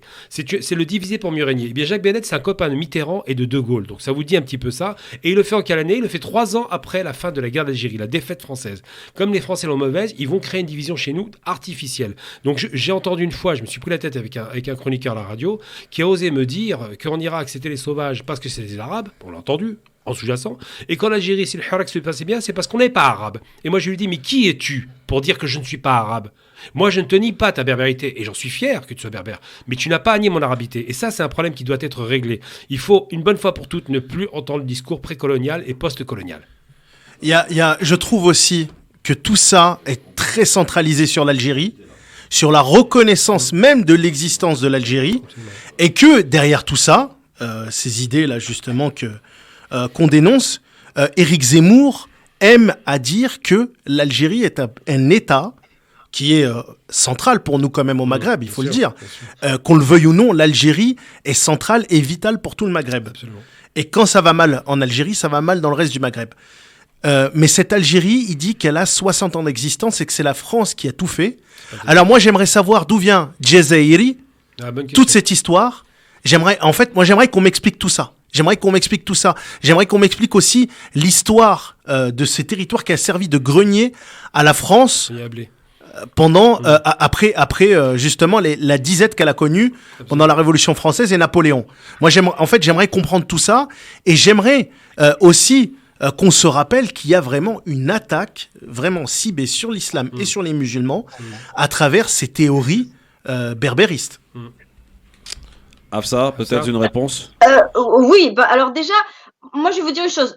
Il y a 2 points. Je sais que les Algériens ont réagi très, très violemment par rapport aux propos ridicules, d'ailleurs, il faut le reconnaître, de Macron quand il a dit qu'il n'y avait pas d'Algérie avant l'arrivée de la France. On se demande donc qui les Français ont combattu pendant 17 ans, avec qui ils ont eu des problèmes, l'affaire du camouflet, etc. Donc c'est ridicule. À qui ils achetaient ce fameux blé qu'ils ont refusé de payer, d'ailleurs, ils ont refusé d'honorer leurs dettes, etc. Donc bon, c'était ridicule. Maintenant, en même temps, on peut aussi reconnaître que l'État-nation est un concept assez moderne. Le pays de Léonard de Vinci ou de Dante n'existe en tant qu'État-nation que depuis 1883 ou 1884. La Grande Allemagne, Goethe, Beethoven, etc., ce n'est que depuis Otto Bismarck. Donc, l'État-nation moderne, c'est un concept moderne, c'est pas particulièrement choquant, mais le fait de dire qu'il n'y avait pas d'Algérie avant la France, c'est absolument ridicule, puisque justement la France a commercé avec l'Algérie, s'est battue, a combattu et a fait face à une résistance très très dure. Afsa, ne bougez pas, on revient dans un instant juste après une petite pause qui s'impose et on est de retour très vite avec vous et ce livre donc Berbère de Sion. À tout de suite. Le HF, le grand forum avec Gamal Abina, avec Tarek Sassi et notre invitée aujourd'hui, elle est journaliste, analyste politique basée à Londres. Afsa Kara Mustafa est avec nous sur France Maghreb 2 à l'occasion de la sortie de son livre qui s'appelle donc Berbère de Sion, qui est sorti le 9 novembre 2021. Je regardais d'ailleurs à la FNAC, apparemment il est plus en stock là. Ah, il est plus en stock. Bah écoutez, bravo. Mazel tov. Excusez-moi. Oui, calmez-vous, Babina. Alors, sinon j'ai un ami là qui m'envoie. Est-ce que votre invité nous donne le droit d'être kabyle ? Bien sûr, évidemment. Non mais attendez, laissez-la répondre. La question, c'est un peu taquin, j'imagine, mais enfin, c'est un peu ridicule. Évidemment qu'on a le droit d'être kabyle, mais est-ce que moi j'ai le droit aussi d'être arabe alors ? Mais il a pas remis en cause, en tout cas cette personne en l'occurrence ne remet pas en cause son arabité, ni la berbérité votre arabité, du pardon. Maghreb. Ouais. Mais je n'ai jamais remis en cause l'existence de Berbères, ni l'existence des Kabyles, ni leur appartenance au Maghreb, ni la composante berbère de l'histoire maghrébine, absolument pas. Donc c'est bon, voilà. On est tout le temps dans l'émotion et dans la posture victimaire dès qu'il s'agit de cette question-là. Et c'est d'ailleurs là où je fais le parallèle avec le sionisme, parce que le sionisme se nourrit de cette posture victimaire, à dire que les Juifs sont haïs partout, que tout le monde les déteste, etc., pour justifier l'existence de l'État d'Israël. Et avec les mouvements berbéristes identitaires qui s'effondrent justement quand on leur rappelle que justement il y a toujours eu une union, qu'on a toujours combattu ensemble, qu'il y a toujours eu des alliances, et que même dans l'Algérie post-indépendance, où on prétend qu'il y a eu une anti-kabylité, justement, les grandes figures, le dieu de l'Algérie, Toufir, c'était un kabyle, le dieu de DRG du temps de Chadli, et c'était aussi un autre Kabyle qui a été assassiné, Qasdim Rbeh. Pendant 5 ans, pendant les 2 derniers mandats de Bouteflika, le triumvirat dirigeant de l'Algérie, c'était Ouyahia, Premier ministre, c'était Sidi Saïd au syndicat, le plus important syndicat des travailleurs, et Ali Haddad au patronat. Donc, les plus grandes figures politiques de l'Algérie, dirigeants de l'Algérie, ont été de Kabylie, ce qui est tout à fait normal, je leur conteste pas du tout ce droit, mais donc ne faisons pas croire qu'il y a une espèce de marginalisation, une oppression des Kabyles, parce que ce serait faux, ce serait injuste et ce serait mensonger. Ça n'a jamais eu lieu, madame, en Algérie, l'oppression des Kabyles? Donnez-moi un exemple, parce que non, je vous en donne un. 2001, 130 morts, 2001, ça vous parle? Les 130 morts. Alors, il y a 2 points sur cette question. D'abord, il y a eu, on a justement, parce qu'on a remonter la population kabyle au lendemain de la décennie noire, alors que toute l'Algérie se remettait difficilement de cette décennie noire, on a remonté la population kabyle. Ces mouvements identitaires, encore une fois, prennent en otage la Kabylie pour justement faire croire qu'il y a une oppression, une marginalisation. On a remonté la population et on a créé de toutes pièces, avec l'aide, il faut le reconnaître, à l'époque, pour ceux qui s'en souviennent, les médias français, il n'y avait pas encore France 24, mais c'était TF1, etc., qui venaient dire « Ah, la Kabylie s'embrase, etc. » Et donc, on a remonté une population bloc au point où ça a éclaté. Alors maintenant, le chiffre est un peu ambigu parce qu'on parle bien évidemment de 132 morts, qui est un chiffre qui nous vient exclusivement de l'ONG des droits de l'homme de l'Algérie, qui, elle, se positionne, qui est en fait formée de tous les anciens du mouvement culturel berbère et qui ne prend jamais position d'ailleurs pour défendre les victimes, par exemple, politiques quand elles ne sont pas berbéristes, notamment dans le sud, par exemple. On sait qu'à Rardaya, quand il y a eu des rixes entre Mozabites et Arabes, ces ONG-là ont défendu les manifestants berbères, mais ont complètement négligé les manifestants arabes, sous prétexte que dès lors qu'ils étaient arabes, ils étaient très certainement islamistes. Donc ce sont des organisations qui sont très partisanes, qui ont avancé des chiffres qui étaient faux et qui ne parlent d'ailleurs jamais des 2 journalistes arabes qui ont été tués en 2001 justement par les manifestants quand ils sont arrivés à Alger et qui ont écrasé 2 journalistes arabophones, un homme et une femme, dont on parle jamais et dont d'ailleurs la presse ne parle jamais. Pourtant, elle revient sans cesse sur les victimes du terrorisme ou les journalistes qui ont été tués, mais ne revient jamais sur ces victimes-là parce que ça brise un peu le mythe de ces militants démocrates qui sont venus uniquement voulant défendre une cause, jamais de la violence de ces berbéristes. On parle jamais d'ailleurs notamment de la violence des berbéristes durant les années 70, lorsque à l'Arba'a Nathiratan, ils ont combattu, ils ont tué des gendarmes parce qu'ils voulaient s'opposer à la tenue d'un concert pour célébrer le festival des cerises à l'Arba'a Nathiratan et où ils sont opposés à la présence de chanteurs arabes. Donc on voit bien que derrière tout ça, il y a toujours une animosité anti-arabe qui anime certains de ces militants qui ont recours à la violence et dont la violence n'est jamais dénoncée justement parce que ça va à l'encontre du discours de la doxine. Moi je détecte qui fait qu'on veut présenter la Kabylie comme étant opprimée. Oui, mais moi je détecte quand même, pardonnez-moi de vous le dire, madame, hein, encore une fois, j'ai pas lu votre livre, je détecte quand même une certaine animosité envers les Kabyles. Je le sens, madame, je le lis, je l'entends. Et ça, c'est dérangeant. Écoutez, si vous lisez ça c'est. Oui, c'est ce que j'entends, madame. Moi, j'ai pas lu votre livre, mais je vous écoute parler depuis tout à l'heure. Je sens une. Là, vous avez. Je suis pas d'accord avec ça. Peut-être t'es pas d'accord. Moi, c'est ce que je ressens. C'est parce que t'as pas lu le livre. C'est ce que j'entends, madame. D'une accusation qui. Non, c'est pas une accusation. J'écoute. Je vous écoute, madame. Absolument très assumée envers l'idéologie berbériste. Sur ce point, j'espère que c'est très très clair. Maintenant, envers les berbères, je sais pas. Maintenant, s'il va falloir sans cesse. Juste histoire pour ne pas parler de ce qui se passe et un peu faire la langue de bois, non, c'est pas le genre de la maison. Je vais critiquer tout ce qui mérite d'être critiqué. J'ai très souvent critiqué toutes les figures je vous parle de 132 morts en Kabylie, vous me parlez de 2 Arabes qui ont été tués ou qui ont été écrasés, madame. Je vais répondre à ça. Ouais. C'est important parce que quand même, on peut tout entendre. Bon, 130 morts, quels que soient les morts, c'est condamnable et il faut toujours dire qu'on le condamne. Sauf que moi, j'ai entendu cet argument à une époque avec un copain kabyle avec lequel je me suis froissé et j'ai pas aimé parce qu'il m'a dit pourquoi vous étiez pas là quand on a eu 130 morts en Kabylie. Moi, je lui ai répondu que dans ma famille, 3 morts, dont un kabyle d'ailleurs, et policier. Et je lui ai dit, mais les 250 000 morts algériens, ça compte pas? C'est plus important, 130 morts en Kabylie. Ça n'a rien à voir, Gamal. Non, ça a à voir. C'est le même pouvoir. Ça n'a rien à voir. C'est le même pouvoir qui a fait Franchement, ça. se quereller pour des morts, Non, les morts, c'est des morts, c'est triste. Que ce soit kabyle, il y a pas un mort plus qu'un Algérien autre. ou quoi que ce je suis soit, d'accord. c'est pareil. Mais il n'y a pas un mort plus important qu'un autre. 250 000 Algériens, dont les 130 morts qui ont été tués par ce même pouvoir. Je le rappelle, c'est le pouvoir qui faisait la guerre au peuple. Hein. Eh bien, pourquoi on distingue ces morts-là des autres? Je n'accepte pas ça. Moi, un Algérien qui meurt, c'est un de mes frères qui meurt et j'ai les larmes aux yeux. Quand on parle de Ben Badis qui était kabyle, c'est le plus grand des kabyles en termes intellectuels et je le félicite pour le travail qu'il a fait de réislamisation et de lecture et d'arabisation de la population alors qu'il était berbère.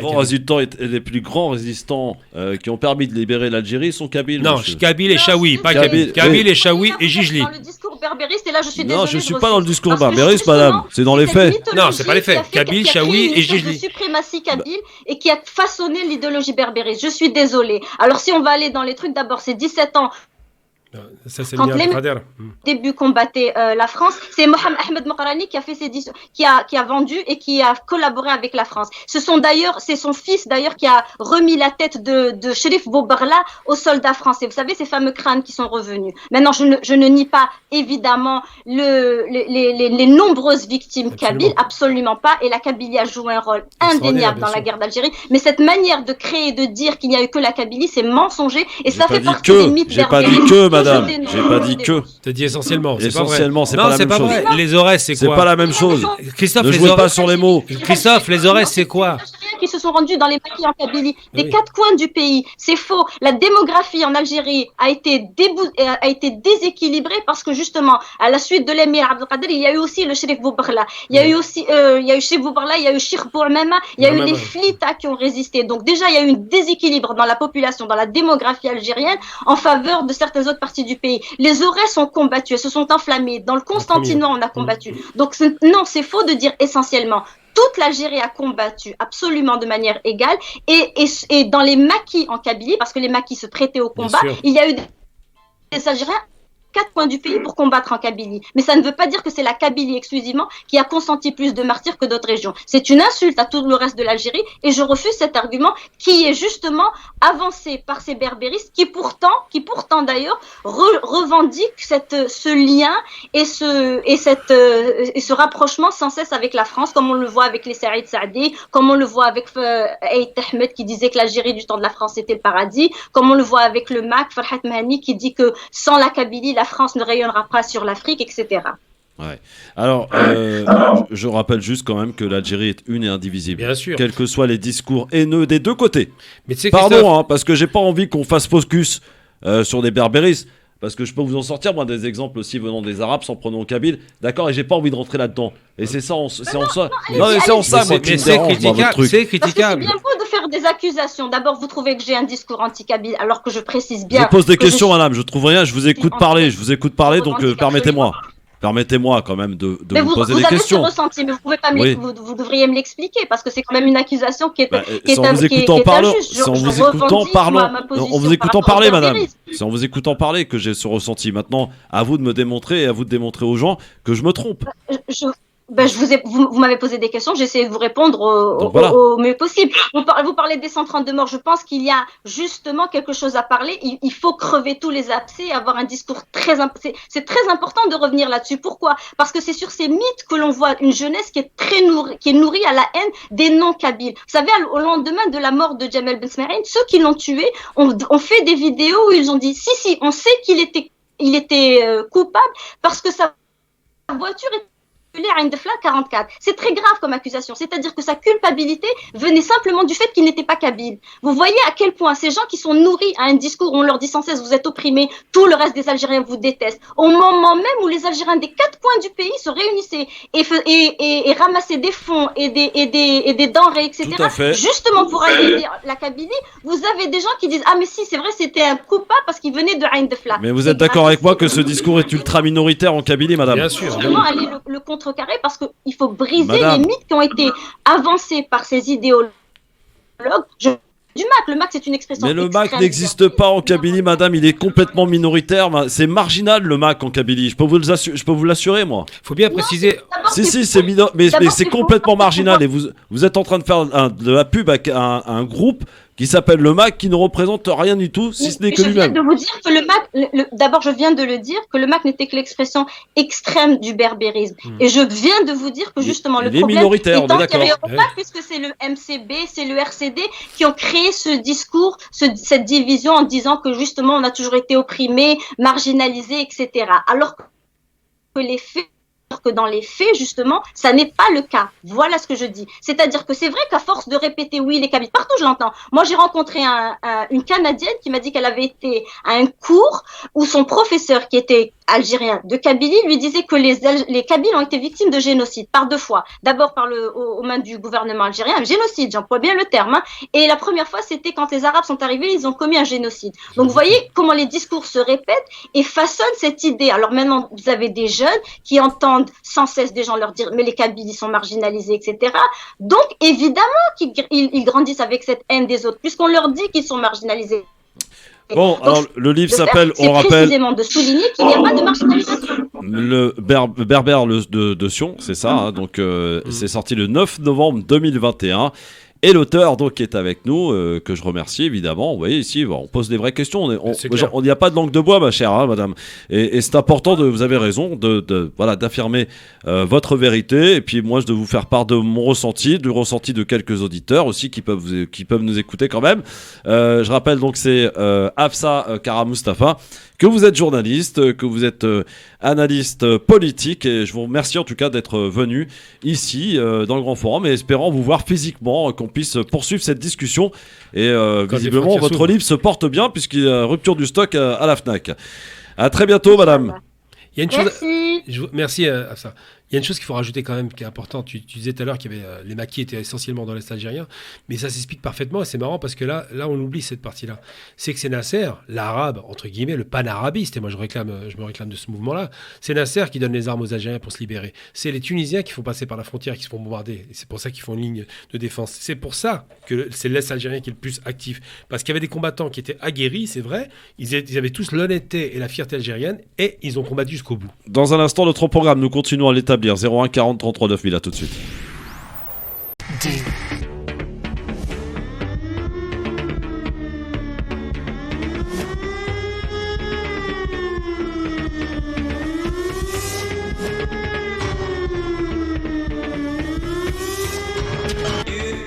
Je suis en train de regarder le résultat du match là, Maroc-Ghana là, hein. Attention, c'est 0-0 apparemment. Pour l'instant, il y a toujours 0-0. Hein. Moi, je me trompe parce que. Voilà. Alors, je tiens à préciser pour ceux et celles qui cherchent ou regarder la Coupe d'Afrique des Nations, c'est Beansport. C'est seulement Beansport. En tout cas, c'est Beansport qui a l'exclusivité en France. Après, on peut toujours trouver moyen de moyenner, si vous voyez ce que je veux dire. Voilà. Donc, le Maroc qui joue contre le Ghana, je pense qu'on approche de la mi-temps là. Il y a toujours 0. Attention, le Ghana est une équipe très difficile à jouer. Très difficile à jouer. Même si l'Algérie les a battus 3-0 en match de préparation. C'était un match de... Non, mais ça n'a rien à voir. Match de préparation et l'entrée dans une compétition, ça n'a rien à Mais ça a toujours été une bonne équipe, le Ghana. Le Ghana, ça a toujours été une belle équipe. C'est les Brésiliens de l'Afrique. Hein. Voilà. Bon. 01 40 33 9000. Abdelrahman est avec nous, il souhaite nous parler. Il a écouté l'interview de Hafsa Kara Mustafa. Abdelrahman. Oui, salam alaikum. Bonsoir. Bonsoir tout le monde. Bonsoir. Ouais, c'est Abdelrahman donc de Saint-Omer. Oui, Saint-Omer, c'est où ça? Oui, Christophe. Oui. En fait, je voulais juste dire, tu sais, en Algérie, moi j'ai vécu en Algérie, j'ai grandi là-bas jusqu'à l'âge de 24 ans. D'accord? J'ai jamais entendu un problème donc entre Kabyle et un Arabe. D'accord? On a étudié ensemble, on a grandi ensemble. Moi, je suis habitant de Sidi Bel Abbès, dans l'ouest de l'Algérie, près d'Oran. Les grands commerçants, les grands boulangeries, les grands quincailleries, c'était des Kabyles. Donc, de père... À Alger, il y en a plein maintenant, des Kabyles. Il y en a plein de tous les temps. Mais tu as raison, Abdelrahman, tu as raison de dire ça. Et c'est un mythe qu'on essaie d'entretenir depuis l'étranger, de mettre une petite guéguerre entre les Arabes et les Kabyles. Et c'est vrai que tu as raison de le dire, ça n'a jamais existé. Peut-être à des épiphénomènes, mais c'est tout. Repris par des crétins du MAC qui ne représentent, et je le rappelle ici, personne. Vraiment, il y a même des Kabyles en Kabylie, ils ne savent même pas ce que c'est le MAC. Et pour revenir sur un truc, Gamel, il a précisé que les armes venaient de la Tunisie. Et en plus, en fait, les montagnes, souvent, ils sont au nord-est ou bien en Kabylie. Absolument. Ça veut dire les Moudjahidines, pour se cacher, c'était forcément les endroits où il devrait y aller, c'est dans les montagnes. Pour faire les maquis, absolument. Et quand on dit, au fait, ceux qui ont participé, donc les chouhada, Allah yarhamhum et les moudahidines, souvent, c'est des gens du village. On va pas dire que les villageois qui ont participé, les gens des grandes villes aussi, ils ont contribué. Il y a des médecins, il y a des infirmiers, mais enfin, on appelait ça les fidaïn. Absolument. Donc voilà, tous les Algériens, ils ont participé, ils ont libéré le pays. Il y a personne qui pourra dire le contraire.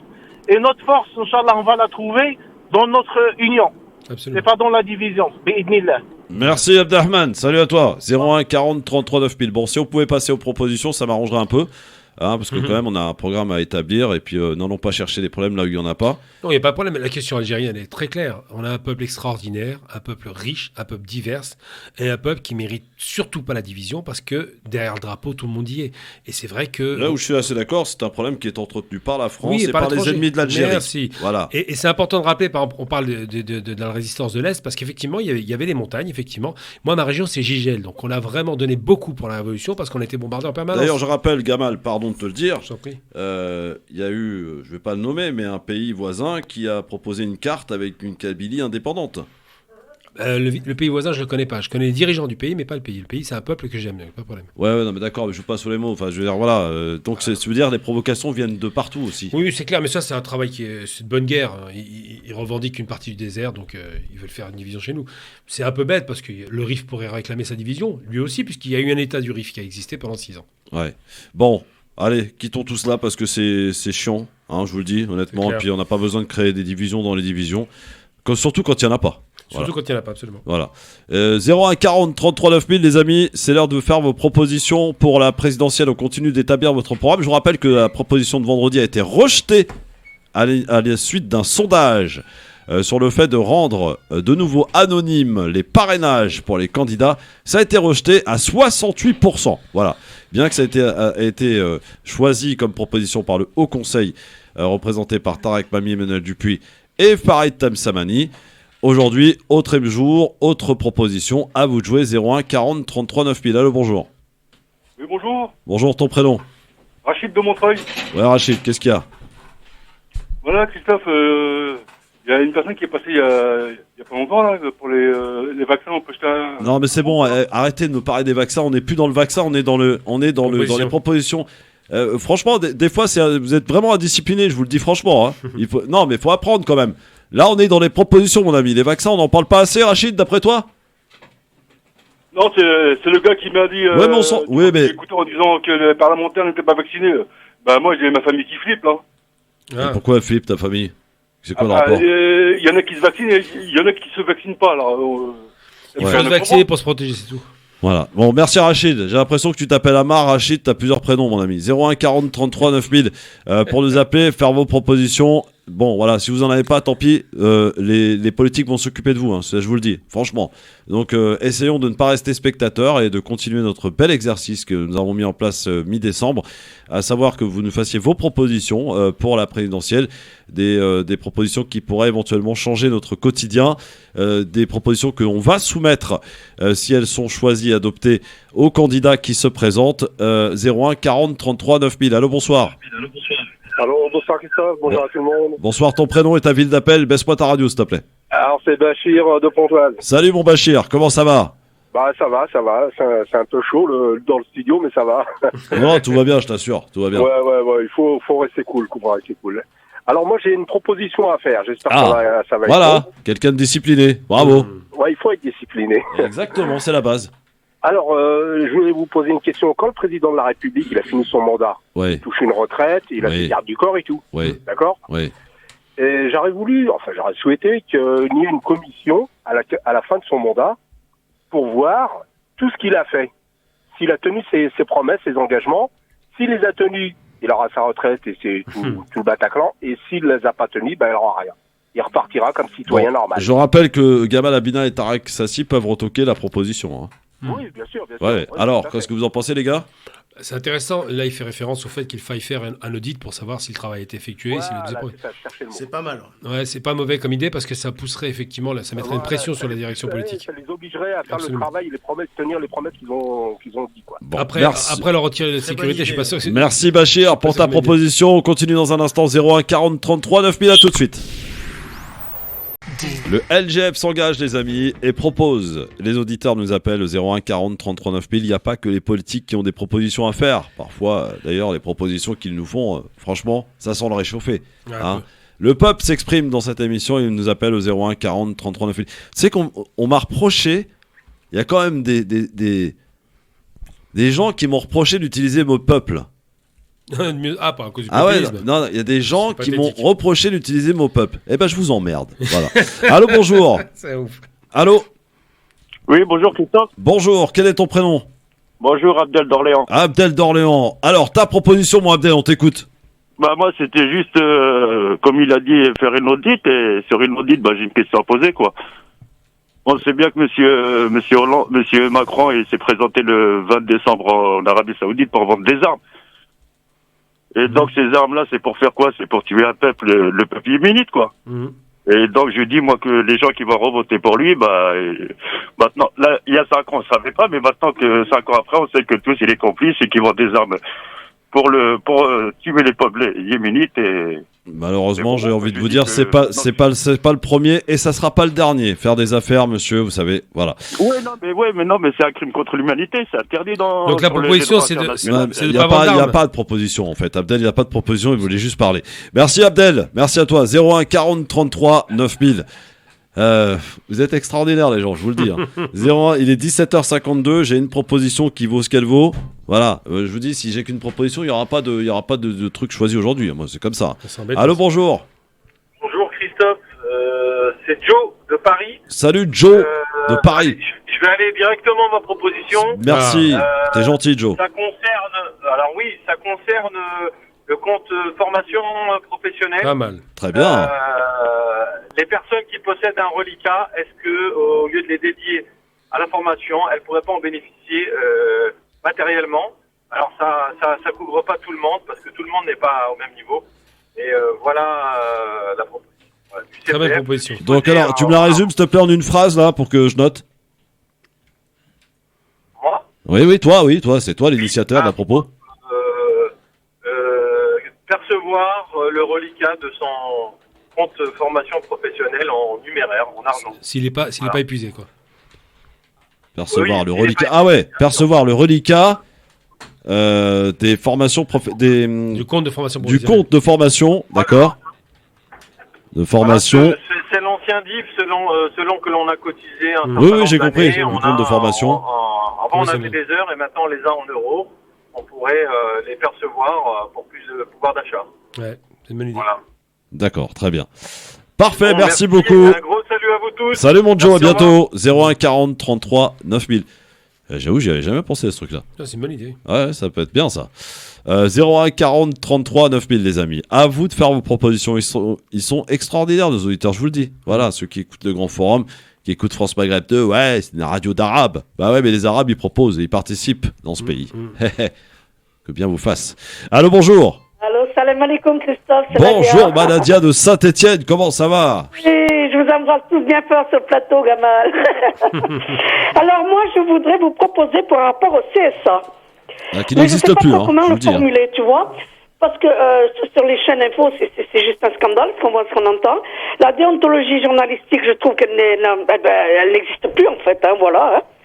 Alors, et puis comment sont nommés ces gens-là, comment ils veillent au grain, et puis qu'ils soient beaucoup plus pointilleux quand c'est des périodes électorales aussi. Et la proposition, Nadia, c'est quoi? Revoir tout le CSA. Alors, le CSA n'existe pas, hein. Il n'existe plus maintenant, pardon. Il s'appelle Arcom, un truc comme ça. Oui, ça a été. Ils l'ont rebaptisé. En fait, ils l'ont rebaptisé. Il y a tous les mecs de la, comment ça s'appelle? La CNIL. Ils se sont tous associés. C'est devenu une grande instance maintenant qui s'appelle Arcom. Voilà. D'accord, bon, voilà. Alors comment on dit ça? Je sais, revoir un petit peu tout le dispositif. C'est pas bon comme ça se passe sur les plateaux télé. D'ailleurs, les journalistes, ils se cachent même plus sur qui ils supportent, c'est juste pas normal, c'est pas ça un journaliste. Bah oui, mais bon. Un journaliste, c'est comme toi, Christophe, mais c'est vrai. C'est pas pour te flatter, c'est vrai. J'ai pas la carte, hein, madame. J'ai pas le diplôme. Elle a pas tort. Voilà. Elle a pas tort. Hein. Ouais, non, mais c'est vrai. Mais je crois qu'il y en a beaucoup qui l'ont eu chez Bonux, la carte. Hein. Ah, je sais pas. Après, chacun. Il y en a eu qui l'ont eu par le sport et qui sont arrivés à faire de la critique oui, politique. Oui, hein, voilà. Quand j'étais jeune, c'était pas si difficile que ça d'avoir une carte. Comme quoi, tout est possible dans ce pays. On peut tous évoluer, hein. Oui, passer du foot le sport fait libre. à devenir un mec qui fait du commentateur politique aujourd'hui. Bon, bah, ou c'est possible. Ou dégénéré. Ça t'appartient. Moi, je me fâche avec personne. Non, j'insulte pas mon avis. 01 40 33 9000. Merci beaucoup, Nadia. Allez, je vous embrasse. À bientôt. Au revoir. 01 40 33 9000. Donc, refonte de l'Arcom. Bon, celle-là, enfin, je vous dis honnêtement, j'aime beaucoup Nadia, mais on la retoque parce qu'elle se fera pas. Je vous dis honnêtement, quand on sait comment c'est nommé. Donc, voilà. Allô, bonjour. Qui est avec nous? Toufik. Salut, Toufik. Tu nous appelles d'où? De Montrouge. Montrouge. Ta proposition, Toufik, vas-y. Bah voilà, c'est tout simple, hein. Tous ces messieurs du gouvernement, là, il y a trop de privilèges, Christophe. Alors, il faut supprimer tout ça, parce que franchement, ça en revient trop cher. Alors, moi j'aime beaucoup, et vous avez beaucoup d'idées sur les privilèges, je comprends que ça puisse déranger, mais j'aimerais bien quand même avoir des propositions concrètes de la vie. Là, par exemple, le monsieur tout à l'heure nous a fait une vraie proposition sur le compte de formation, là, c'est très intéressant. Les privilèges, on le sait, monsieur, c'est malheureusement, c'est pas d'aujourd'hui, ça va pas s'arrêter demain. Mais voilà. Comme tu dis, Christophe, c'est les peuples qui votent. Alors, essayez de voter au bon sens, merde. Ouais. Ok, Toufik. Merci, Toufik. Merci. Puis, je veux dire, M. Avina, il est là? Oui, il est là, oui. Justement, il connaît Cheb Mami? Bien sûr. Vous avez sa voix? Comment? J'aimerais que vous me chantiez une chanson. Je crois que t'as pris un peu de drogue, mon ami. Ah non, je te jure que t'as pris de la bonne, là. T'as pris de la dure, là. Comme ça, vous m'avez trahi, comme ça. Franchement, en plus, je kiffe M. Avina. Alors. Ouais, Avina, de là avoir la voix de Cheb Mami, je pense que t'as pris de la dure. Hein. Merci beaucoup, en tout cas. Ça change, hein. Salut à toi. 01 40 33 9000. Vous êtes des fous, les mecs. Bon, franchement, je suis pas content. Je suis pas content, j'ai pas des propositions suffisamment intéressantes. Bah, les deux premières sont bonnes quand même. Eh bien. Ouais, je sais pas. Je les sens pas, moi. Convertir le. Celle-là, oui, mais il y en a qu'une en fait. Tu vois, il y a pas, c'est pas un truc. Si. L'autre, là, sur le moratoire sur, enfin. Non, oui, le privilège du président, si jamais il ne tient pas sa parole, machin. Ouais. C'est conditionner conditionner cette fameuse retraite présidentielle. Moi, j'aime bien faire les choses pas à moitié. Et pour le coup, les propositions qu'on a aujourd'hui me satisfont pas. Je vous le dis direct. Voilà, on n'a pas assez un panel assez élargi. Oui, mais il y a deux choses intéressantes. Hein. Les deux auditeurs ont dit quand même qu'ils veulent plus de privilèges. Oui, d'accord. Mais tu compares Merkel en Allemagne, à l'arrêt de sa présidence, elle revient citoyen, il n'y a pas de policier. Mais Merkel, elle allait au bureau en vélo, elle. Précisément. Voilà. Ce serait pas On inintéressant. avait un président qui partait en scooter voir sa maîtresse. Moi, je pense. Non, mais voilà. Non, mais faut reconnaître que c'est pas inintéressant de parler des privilèges. C'est inadmissible qu'ils soient à ce point payés. Moi, je pense qu'effectivement, il faut conditionner le privilège à la qualité. C'est bon, tout. je suis désolé, Abina et Tarak, je suis pas satisfait, donc je garde des propositions par contre, mais je les soumettrai à d'autres. D'accord. Voilà, on fait comme ça. Ça marche. Parce que moi, j'ai pas envie qu'on fasse les choses à moitié. Je veux avoir un vrai programme avec des vraies propositions, qui soient cohérentes. Quand je vais aller voir Macron et quand je vais aller voir Pécresse, faut que j'ai du lourd à leur proposer. Tu vois ce que je veux dire? Abolition des privilèges, c'est la révolution. Hein. Bah oui, non mais d'accord, mais bon, voilà, il faut que j'ai du lourd à leur proposer, des choses à leur faire là. Ouais. Et puis de toute façon, il est 18h, donc il est l'heure que vous dégagiez. Salut à tous et à demain 16h.